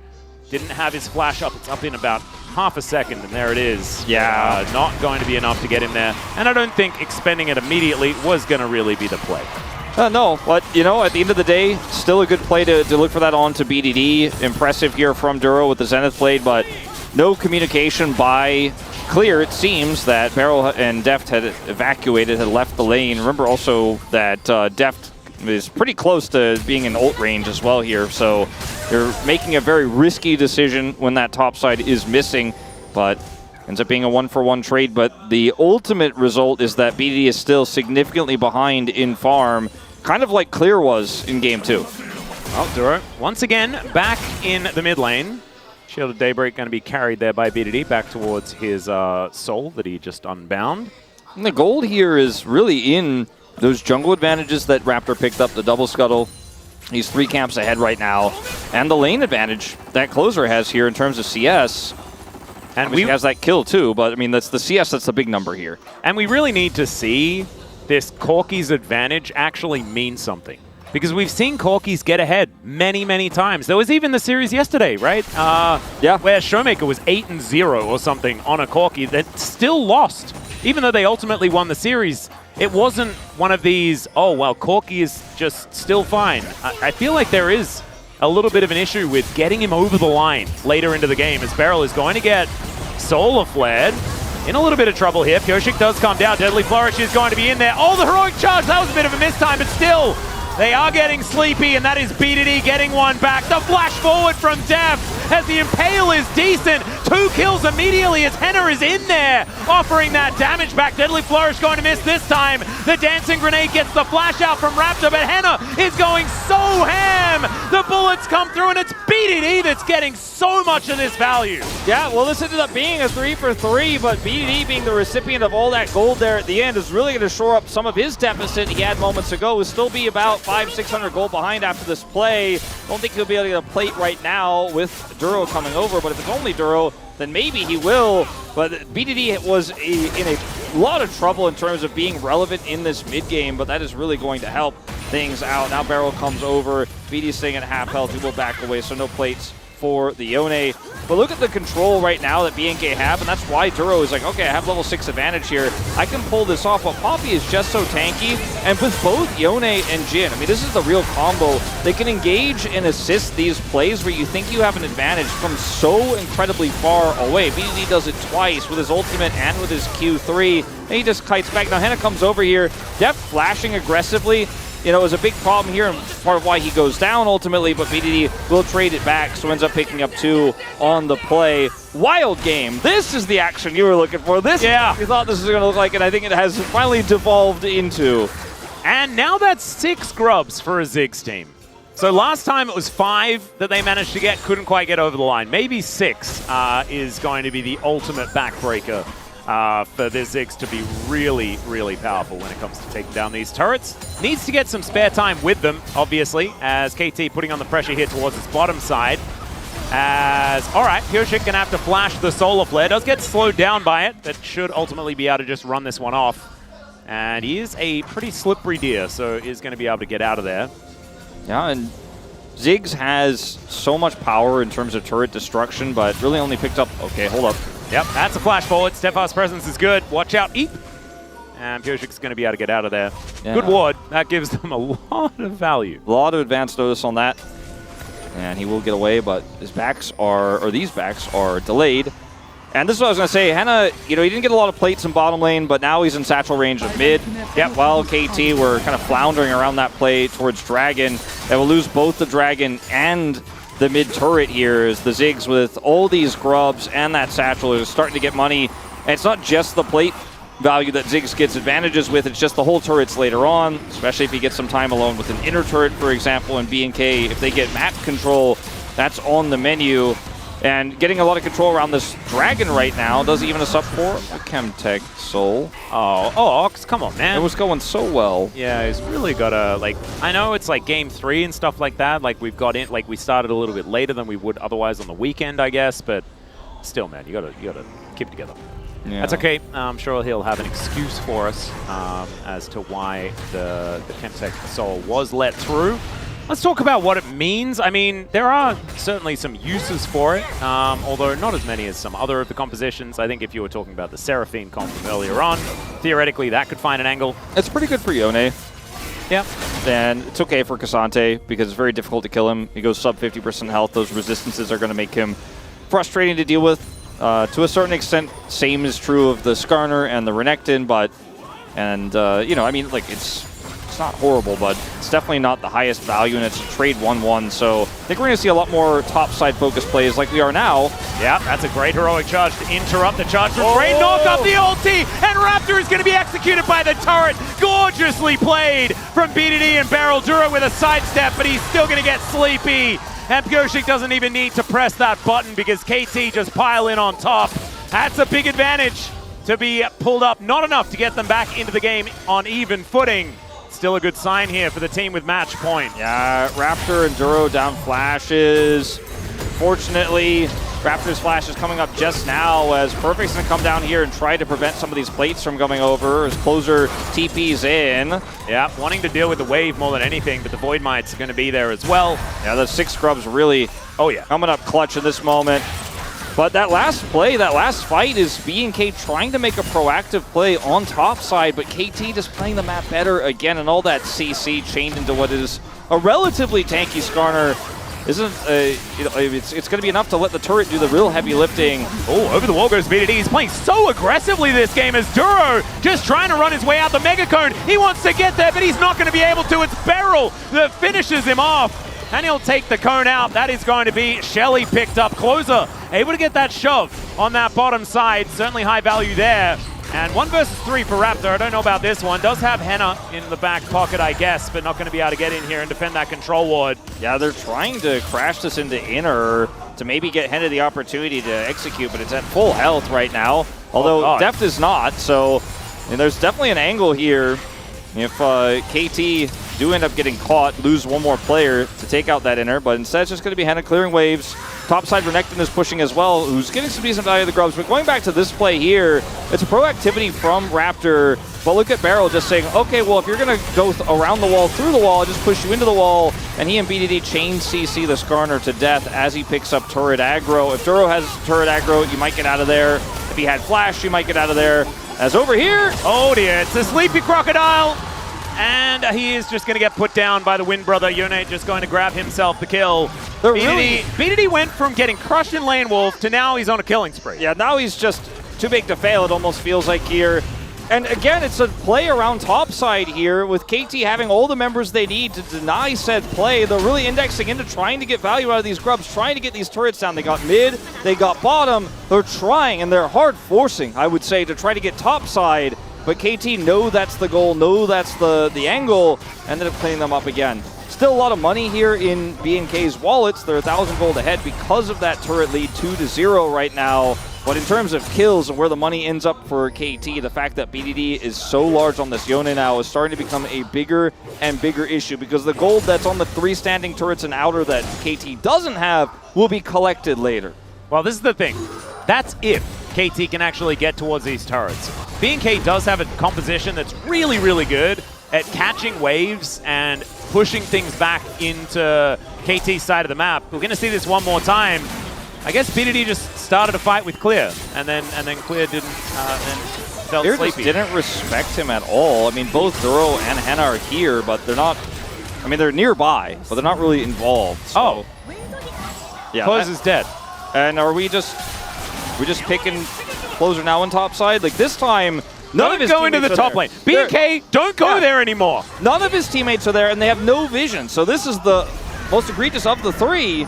Well, Deft could be in trouble here. Does have cleanse, does have flash. Is going to cleanse first. And let's see where he's going to be able to go. There's the Keeper's Verdict, as now it's only Duro and Clear that are in the area. And they do get out. But they get both of Deft's summoner spells, and that is certainly high value. That certainly is. On a very immobile carry like the Jhin. I mean, he's got, brown bags, doesn't have his Swifties yet. He's very immobile at the moment. Yeah, I think if he had the Swifties, he would have just been able to walk it off, the classic tactic. Yeah, but, potentially. Wasn't quite there. And, this Dragon has started up here, fairly low value. Beryl has a lot of buddies. As the flash forward, Beryl's going to have to flash in answer as now BDD's in once again. Another deadly flourisher gonna get caught by the ultimate. The snapback comes in. Can he dodge? No, he can't, because Deft has a laser sight today. And now Raptor is running the wrong direction. Yoshik gonna be able to grab that kill on his opposite number, the teleport to the top side, and KT, they're running away with it again. Yeah, so let's see what happened to... No way. Oh, man. BDD was waiting in brush. Yeah, it was a bit of a hide-on bush situation. A bit of a pixel bush, but a bush nonetheless. Okay, well, it was different, slightly different than I had it playing out in my head. Now over here, like, you don't have any control. Look at where Closure is top side, no TP. Why are you forcing for a Chemtech Dragon here, B&K? Just let Closure sit top side. Maybe you can slow it down. You know, maybe you can try to threaten with a pinch coming through from clear, force somebody from KT down, slow down the Dragon, but you had no right to be in that position against the long-range engage of KT. They have a Jhin, they have a Yone, and your mid laner was top side with no teleport, so you can't be there. It's not allowed. Yep, that was illegal. It's like they have the macro elements of this comp. They're getting the turrets. Closer gets the turret top side. Henna has some money, right? He's getting bigger on the Ziggs. But they're just feeding over so many kills to KT that now the gold's even. If at first you don't succeed, throw the kitchen sink at the Jhin. And that's going to work. That's going to work this time. Yeah, the second time they will succeed, actually. Yep. They get the summoner spells, and then they get the kills. That's League of Legends 101. Yeah, that's what we just set up for you. You were like, wow, 2 important summoners. Well, yeah, he's pretty immobile. Yeah. And then they do it again. They get him this time. So that's a bit of extra money going over to the Ziggs. 3 kills for Henna now. And now they're trying to push that inner. Now they're really trying to force this one, and this time it's safe. Well, Beryl looking for an angle here. Duro just happily tanking things up. Good double knockup, though. The ulti's in there from BDD. He snaps all the way back. The Impale does come in onto Pyoshik, but he's spinning around. That's the bouncing bomb, and that's going to get there. BDD still able to get a lot of work done, but they're losing so much health. The heroic charge is exactly that, but the flash is even better. Never mind, BDD gets into that backline. There was 2 before, so I'm not entirely sure about it. Looked a bit sexy for a while, and then KT kind of just throw their lives away. Yeah, now KT is feeding the kills back over, but look, I can respect the turn there from KT because Henna was playing that very, very on the tightrope, on the edge there. So we'll go back to this pick on the Deft. Very self-explanatory. Blast Cone with Mega Cone here on this Rift means that Deft perhaps forgot that was an angle that could be taken. They had no vision there. But going back to this, like, this is the time where you can just really hard force as B&K because you have vision to support this play. Now, BD's knock-up here into his ult is fantastic, but the Impale turns things around. And at this moment for KT, be happy with the fact that you saved the turret. They're not. They're not willing to be happy with that. They're like, oh, Def's like, I'm coming. I got my ult. I'll help you guys out. Flash here from Henna at the last possible second. BD can't follow him over the fat wall, so he ends up getting turned on and taken out here as well, and Deft is not involved on the play. If they could have bought enough time for Deft to show up and open up the curtains, then maybe that could have been a quadra kill. There was a lot of money just walking away there, I imagine, in KT's mind. But now B&K are feeling like maybe it's time for the Baron because they have moved up to a 2,000 gold lead on the back of that play thanks to all of these turrets, you know, the grub power that they do have. And B&K haven't started it up just yet. It did get angry at Raptor there, or does a lot of damage. It's 21 minutes into the game. I don't know whether this is really Baron time, let's be honest. They just don't have a ton of control right now. Yoshik doesn't have flash, and this ward is... That's really value. Yeah, there is a control ward at the back of the pit. So B&K knows they can see exactly what's going on. Shield of Daybreak onto Beryl, who is just happy to get in there with his Hex Flash. Mega Cone is up. The Baron is still going down. Are we just flipping? I mean, BDD has to teleport to get on in here if they want to make something happen, and now the teleport is going to come on through. Curtains have been called now. Closer slowed up. Raptor as well, taking a bullet. Beryl actually holding on to the Baron, but it does finally reset as the Mega Inferno Bomb goes down. Beryl pretty happy to tank that one, I could imagine. And the Deadly Flourish not going to connect. So B&K successfully get the teleport out from BDD, but perfect. He has his still up and available. Yeah. And are going to get his very, very soon also. So still will have a teleport advantage. I'm going to clear up this vision, which means that someone on KT will probably come over here and try to... Oh, actually, this is not hit by the control ward. Yeah. And in fact, they're going to start this up. Yeah, KT... that's just a captive audience, so not really going to be giving too much vision here. KT Let's see. I mean, I think they're aware that this is. Oh, Closer actually, I think, moving up towards the Baron is going to give that one away. Control Ward goes over the wall. And this is clear in Raptor. That's not a lot of damage on this Baron right now. And instead, they just lose half of the health on their Renekton. Beryl makes his way back with a full HP bar. Honestly feels a little bit like BNK wasting a bit of time there. Yeah, especially when you have a Ziggs with 6 grubs, you know? Try to get something else. Oh, this poke really starting to land. It's a little bit disrespectful, I feel, to KT to just start that one up and be like, well, maybe they'll just be slow to respond. They've been so good on the map in the second and third games of this series. And now they do not have Dragon Prio. BD is just ripping through this one. Yeah, perfect. Now coming on over. Deft, pretty good position here to keep himself safe. And Clear finally finds the wraparound. Beryl gets on in there. The flash forward from Duro. He finds the Solar Flame, but the Watch Out Eve is so good. And they split up the fight with the Keeper's Verdict. Beryl going down solo. He will fall, but it does not matter. KT will still win the fight. A lot of damage for Closer in this fight, but not effective damage. Not damage onto the right targets here. As KT, the game plan was very clear. Push the Dragon low after BNK, pull off of Baron, and then look for the Keeper's Verdict to have the numbers advantage. So one fight without a Yone ultimate, without a Lilia ultimate, without a Jhin ultimate. Barrel's sacrifice is well worth it here. Look at Barrel just denying Raptor entry to the pit the best that he can, and they still end up getting the knockaway on the Renekton. Yes, Raptor gets in, but he's not able to secure the objective. He's going to sacrifice his life. Traded for Barrels for this. And Closer, yeah, he did a lot of damage to a Cassante health bar, but I don't think Perfect really cares, as these fights have just been so poor for BNK throughout this series. They're just never able to set up the way they want to. Yeah, hasn't quite worked out. Goshik as well just finished off his Zhonya's Hourglasses. Yeah, BDD actually keeping up with his Ziggs, and that is within like 40 damage. That's kind of nutty how close they are. But the most ridiculous thing is that Henna has been throwing bombs around all game, and BDD is a melee champion. So that's kind of mind-blowing. That's like, I mean, I think whoever saw that on the observing team of the stats team was like, wait a minute, we have to show this. This is... Yeah, can we fact check this? Yeah, we have to double check it first, but then might be an extra 0 situation or something. KT now have control of this Baron. They're going to clear this vision out. Perfect has TP. Oh, this angle. He's looking for Henna. Wanted to find it here as Duro moves on over. This minion is going to sacrifice itself, thankfully for Perfect there. As now with a bit of a regroup coming on through from BNK, KT are going to relinquish some control of this one. Yeah, Beryl didn't have ult back up. He still doesn't, but I think once he has that, they can start to continue the conversation. As it looks like Deathcap purchased in TP here for Hannah. Big spike for the Ziggs, and they can clear this wave out now themselves, start to threaten. Yep, that's that new hat damage coming on through there. Deft is going to notice now. He's going to press tab after that comes through.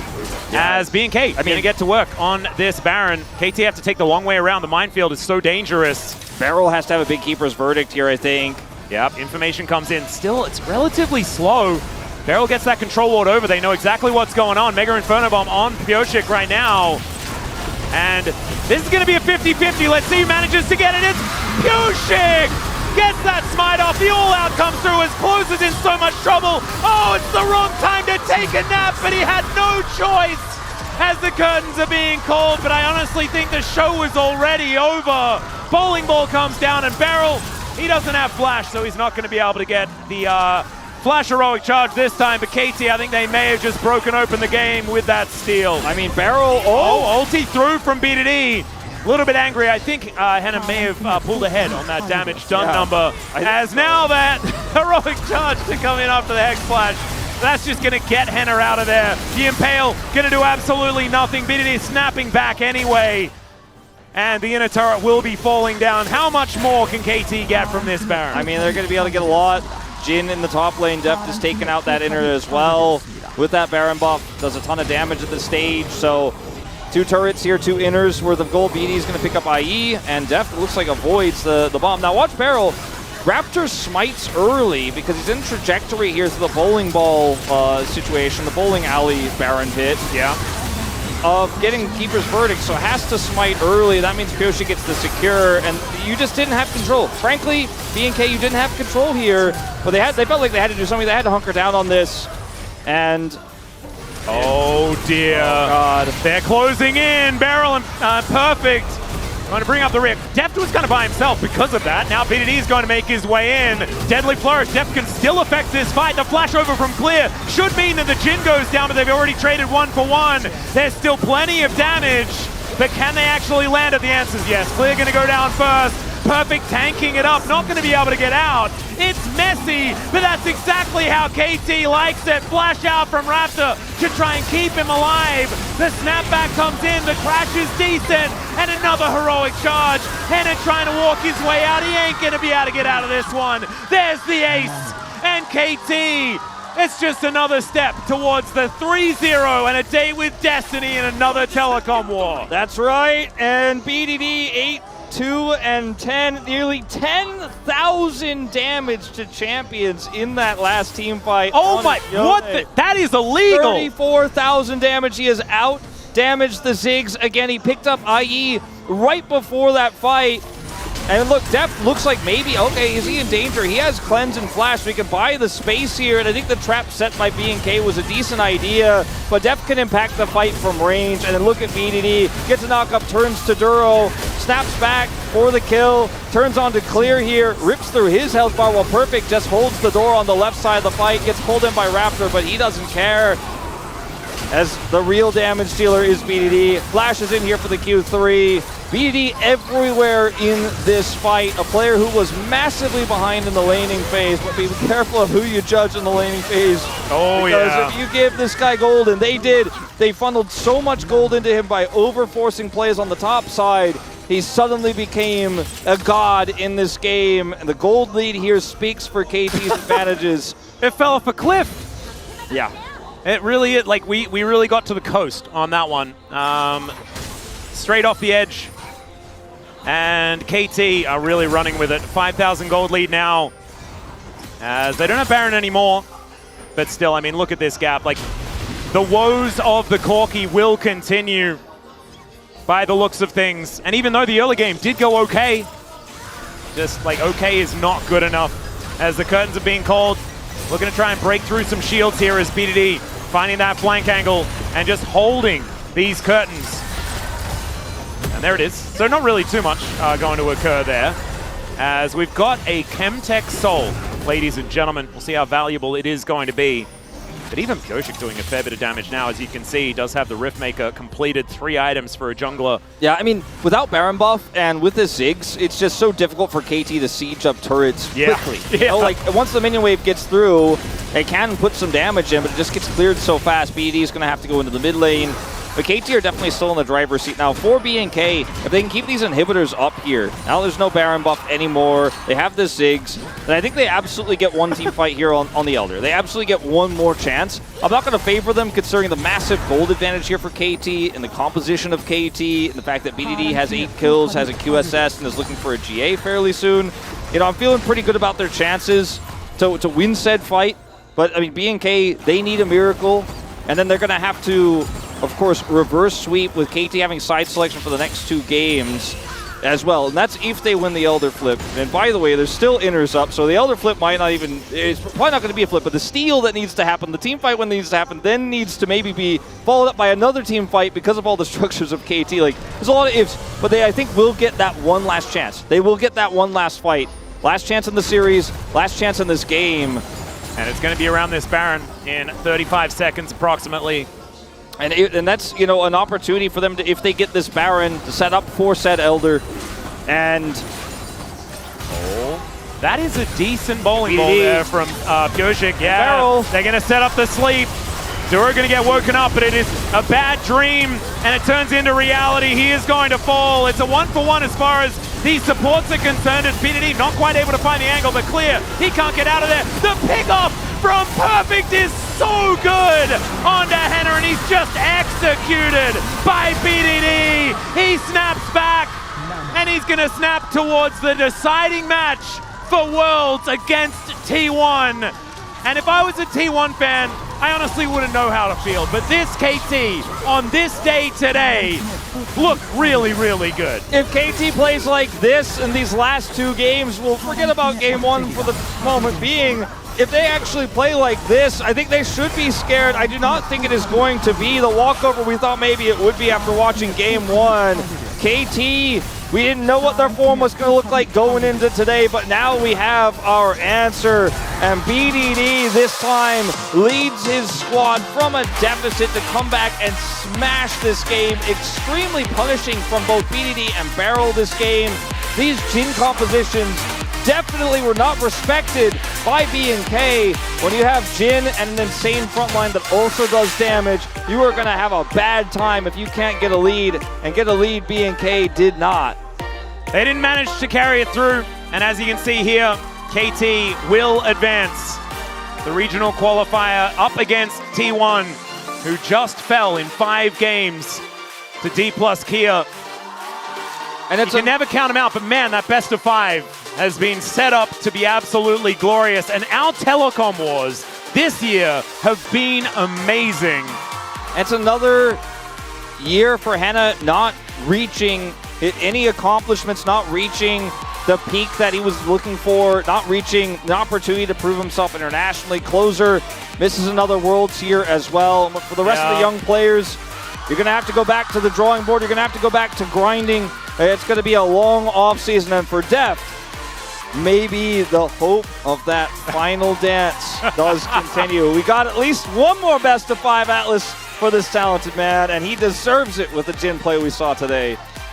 Yep, I don't know whether any KT fan dares to believe that they'll be able to win this telecom war. Like, it's all stacked up in T1's favor, right? Like, this is the last ditch effort that we have to make to get ourselves over the line to defend our world championship. But when you've got both Kingen and Zeka, they're already there. That 2022 storyline really starts to hit. And so maybe some of the KT fans out there are going to start maybe hoping. I think there is to have like a little fun conversation. So we don't have a pre-show for tomorrow. Yeah. About tomorrow's matches. I mean, we have 2 mid laners whose identities have been so similar in terms of their champion pool for so long in BDD and Faker, and BDD was always chasing the coattails of Faker for so long in his career. But right now, he's absolutely by far the better in terms of form and in terms of champion pools in this meta. Got to give him a huge edge. And when both bottom laners like to play the Jin, but not really the Ziggs, how relevant does the Jin become? I think with the team that can play the Cassante, Yone, Jin comp, I'm leaning like KT side on that champion pick. So I think KT coming into this, if they have the same opportunities in draft that they did in this series, they could make a real case to win tomorrow. I think it's going to be about how well T1 prepares and if their draft adjustments are much better than B&K's, because frankly there were almost no adjustments for B&K between game 2 and 3. Yeah, and unfortunately, Henna is still just on the 1 Ziggs win so far in his career, adding another number to that one. The Corki also another big problem here as far as one of these picks that has a lot more priority than maybe it deserves. I know that there have been a lot of fans out there that are pretty upset about seeing this Corki over and over again, and I'm starting to see why. And this was pretty heavy wallets in these ending moments here, but hearing from KT, the best friends club, as they celebrate their way up this mid lane and their way towards another date with Destiny against T1. I just want to see BDD's damage. He's got that wry smile. Yeah. He's got that smile, that BDD smile. He's going to let it go through here now because, I think he knows that he hard carried this one. I think he definitely does, and I think hard carrying, again, from a deficit that he had in lane, is really one of the best feelings you can have in League of Legends, where you kind of had he didn't like get crushed, but you feel behind, you feel like, oh, I'm not going to make the impact on this pick that's so important for our comp, and then you do.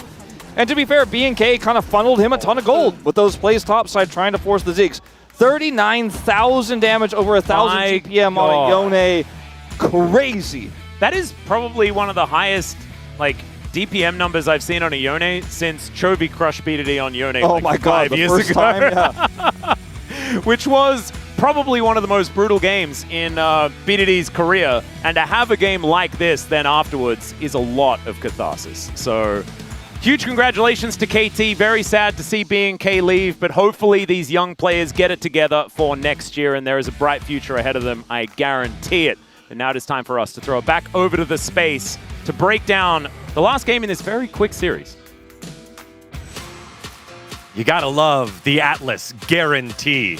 But guaranteed is now the telecom war for the spot at Worlds. It is KT moving on 3-0 over BNK Fearx, and they will take on T1 for the final spot. Welcome back to the space for the final time tonight. Digon alongside Wadid and Ox. This one, a closer game early on until we've been waiting this whole series to see decisive moves from a team in a close game. KT able to do this. I honestly came out of game one thinking, could either of these teams even come close to T1?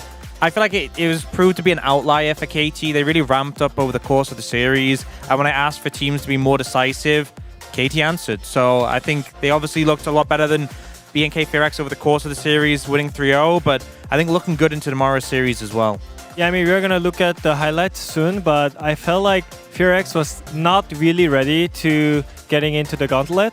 But I feel like KT, as you said, they were kind of warming up. So I feel like it's all about tomorrow's game because it's the last chance that they can actually prove themselves. They deserve the last spot.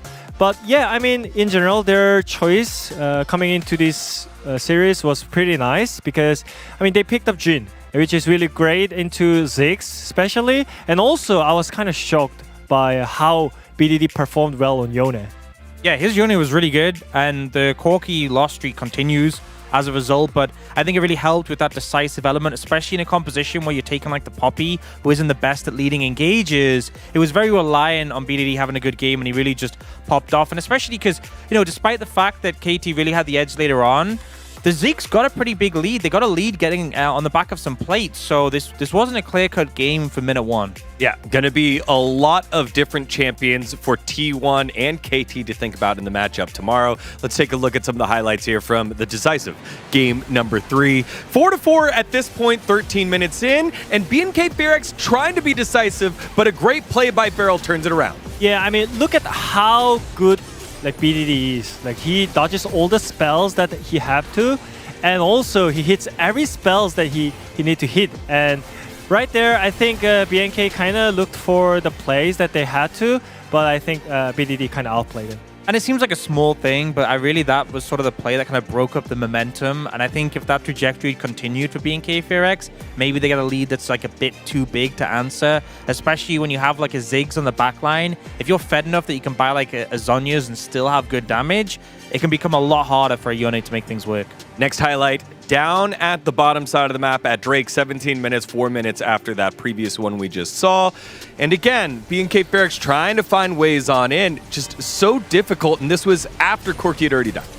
Yeah, and they try and flash on the Poppy Barrel, maybe a bit disrespectful with his pathing there, but it feels like a lot of these fights for BNK Fearx, just they haven't had a clear eye for the setup, and on the other side, immediately BDD goes in, they have the Jin follow-up, and it just feels like it's rough to see for this BNK Fearx roster because they were so much more decisive in the regular season, but KT really carrying that energy forwards. I mean, it was so many random fights going on because everyone knows that if you want to fight for the objectives, you need to like plan before the a minute ago if you want to fight for the Drake. And also all those kind of things were kind of like going random coming into this series because I mean, I felt like they had the tool to fight out the KT, but this time around, they didn't have plan. They didn't have like really good plan enough to break down the KT, and also in game, the small details were kind of off, right, as well. Well, and you know what happens when teams don't have plans and the game's starting to wind down?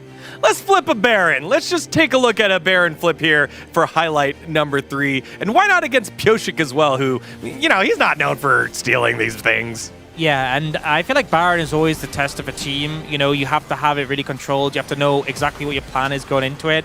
And the thing is, they don't really have vision control over the other side of the wall. There's this one ward, and there's no one really doing anything to stop Pyoshik from getting into the pit.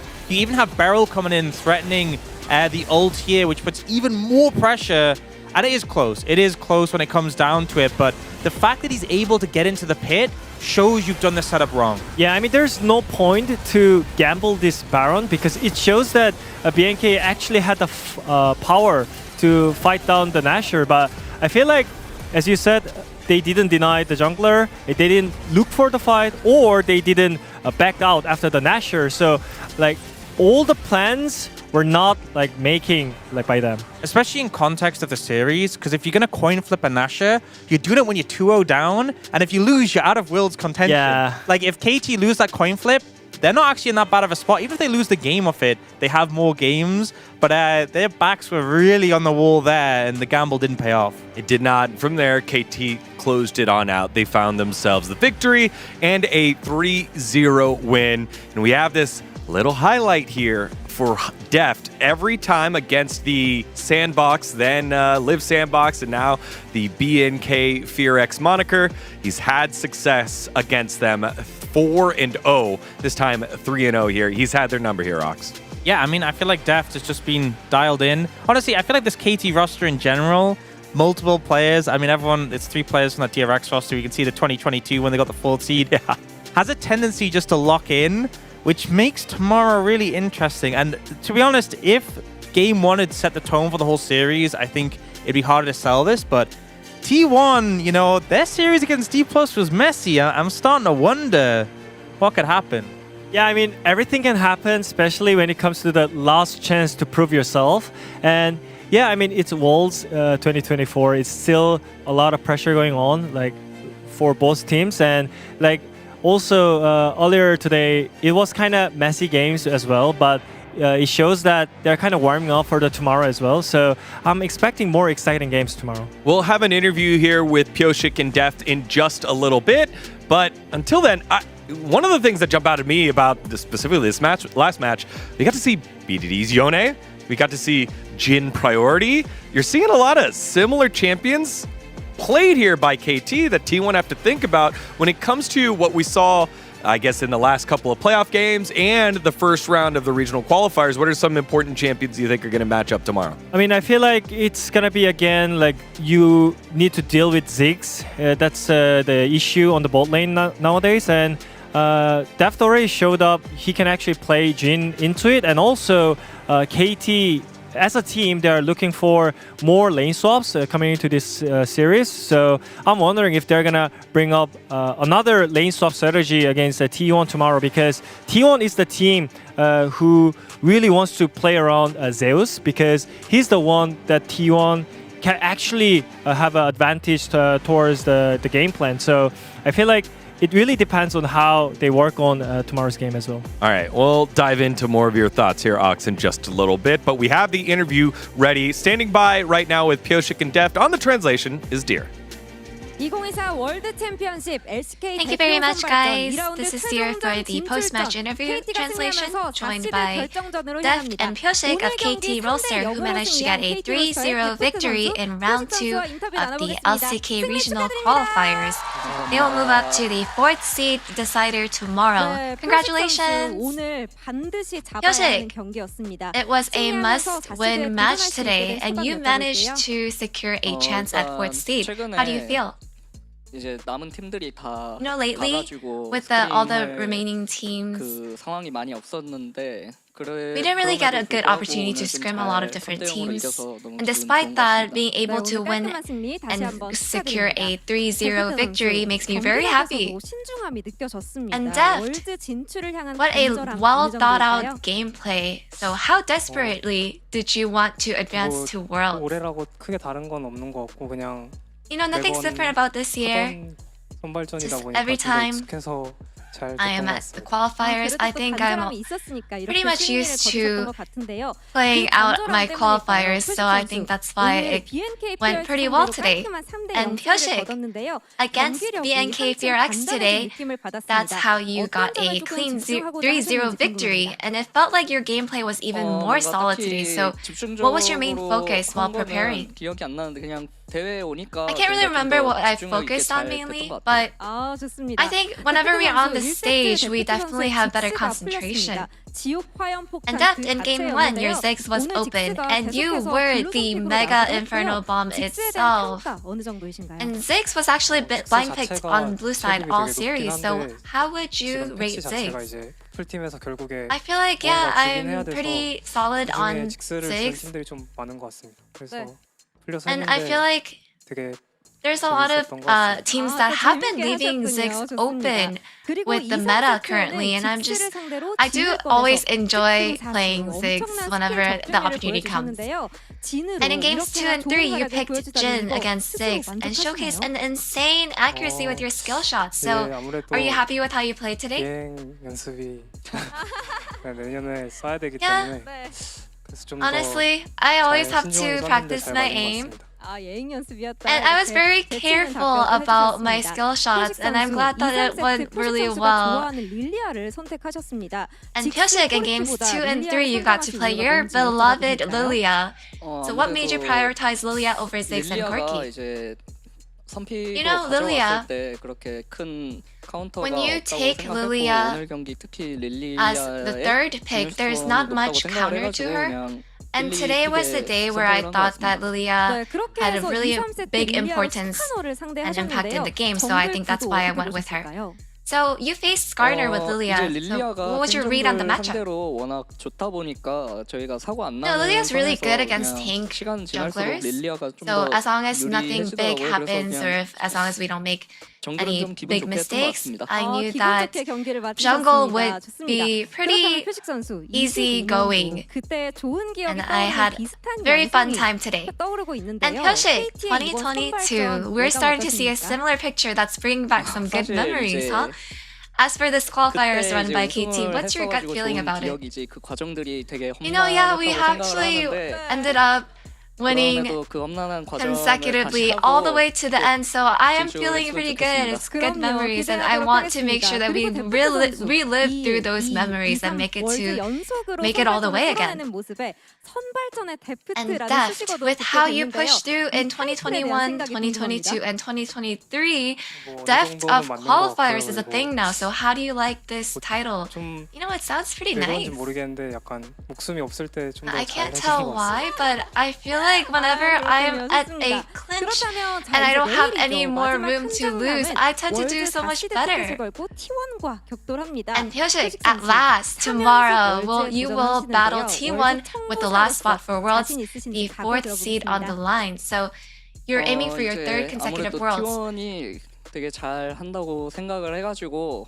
No, I do feel like 좀잘 T1 does really 풀리면은 well. 충분히 이길 수 있을 것 So 같고 as long as 하루 it goes well for 남았지만 us, I 잘 think we 준비해서 definitely have a good chance to 내일 꼭 win. 좋은 모습 And although we only 보여드리고 have one 싶습니다. day to 네, 내일 prepare, 경기도 함께 I want 응원하도록 to make 하겠습니다. sure that we show 그렇다면 a 데프트 great 선수도 performance 이번에 진출하게 and display 되면 9회 and 월드 get a good 진출이라는 outcome for 큰 tomorrow. 기록을 만들어내게 되는데요.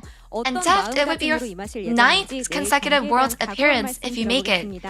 A record for the most 이제 world 가기 appearances. So 전에 what mindset will you go 해외 into 출국을 좀 tomorrow 하고 with? 싶어서 지금 You 이제 know, before I 대회를 leave, 이쪽으로 아니면 못 before I 나가거든요. take 그래서 my leave, I really want to go on an 이기겠습니다. international 무조건 tournament. 이기겠다고 So, 말씀해 주셨습니다. you know, 여러분 큰 박수 I just gotta say, 부탁드립니다. I will just 네, have 이렇게 to 해서 win 오늘 no 승리 matter 다시 what. 한번 축하드리고요. 다시드 And that's the end of the 결정전에서도 interview 좋은 모습 from 보여주시길 Deft and 기대하겠습니다. Pyoshik. 인터뷰 고맙습니다.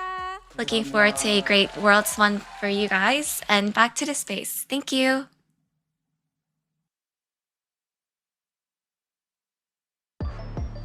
I don't know about you guys, but I'm starting to get nervous. I'm so nervous for tomorrow because you can see how much it means to Deft, but you also know T1, this roster has been one of the longest standing rosters in the history of League of Legends that has gone unchanged, as well as probably the current longest standing roster. They've been together for 3 years. T1 wouldn't make, if they lose, they wouldn't, this is the first time since 2020.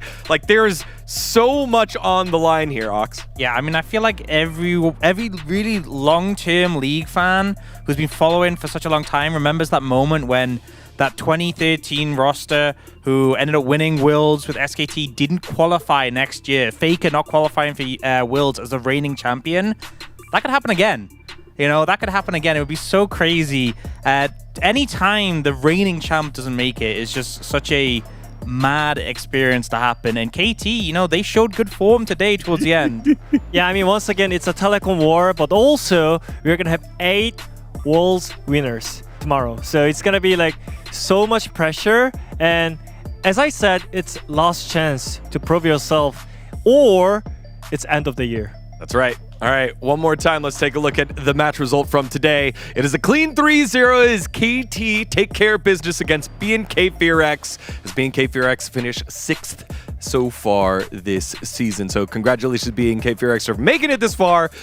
But now it's time, the big one, the final match in the LoL esports calendar before Worlds. It is a telecom war for the final slot at Worlds. T1 KT, one of the most historic rivalries in all of esports, will do it yet again here in 2024. I'm shaking. I mean, I feel kind of bad because we only have a spot for both teams, you know? So it's really bad that we're going to have only one team, but we have to. Yeah, I mean, as much as it's going to feel bad seeing that one of these teams doesn't make it, I also feel like that's what it's about. That's what makes it so exciting. That's what makes it so nail-biting. It's going to be an intense series, and you know every player's, they're putting all on the line. All right, clear your schedule. You know what you're doing tomorrow. KT T1 slot at 2024 Worlds. Who will win? We will find out. On behalf of everyone here at the LCK, thank you so much for watching, and we'll catch you tomorrow for the final game of the LCK 2024 season.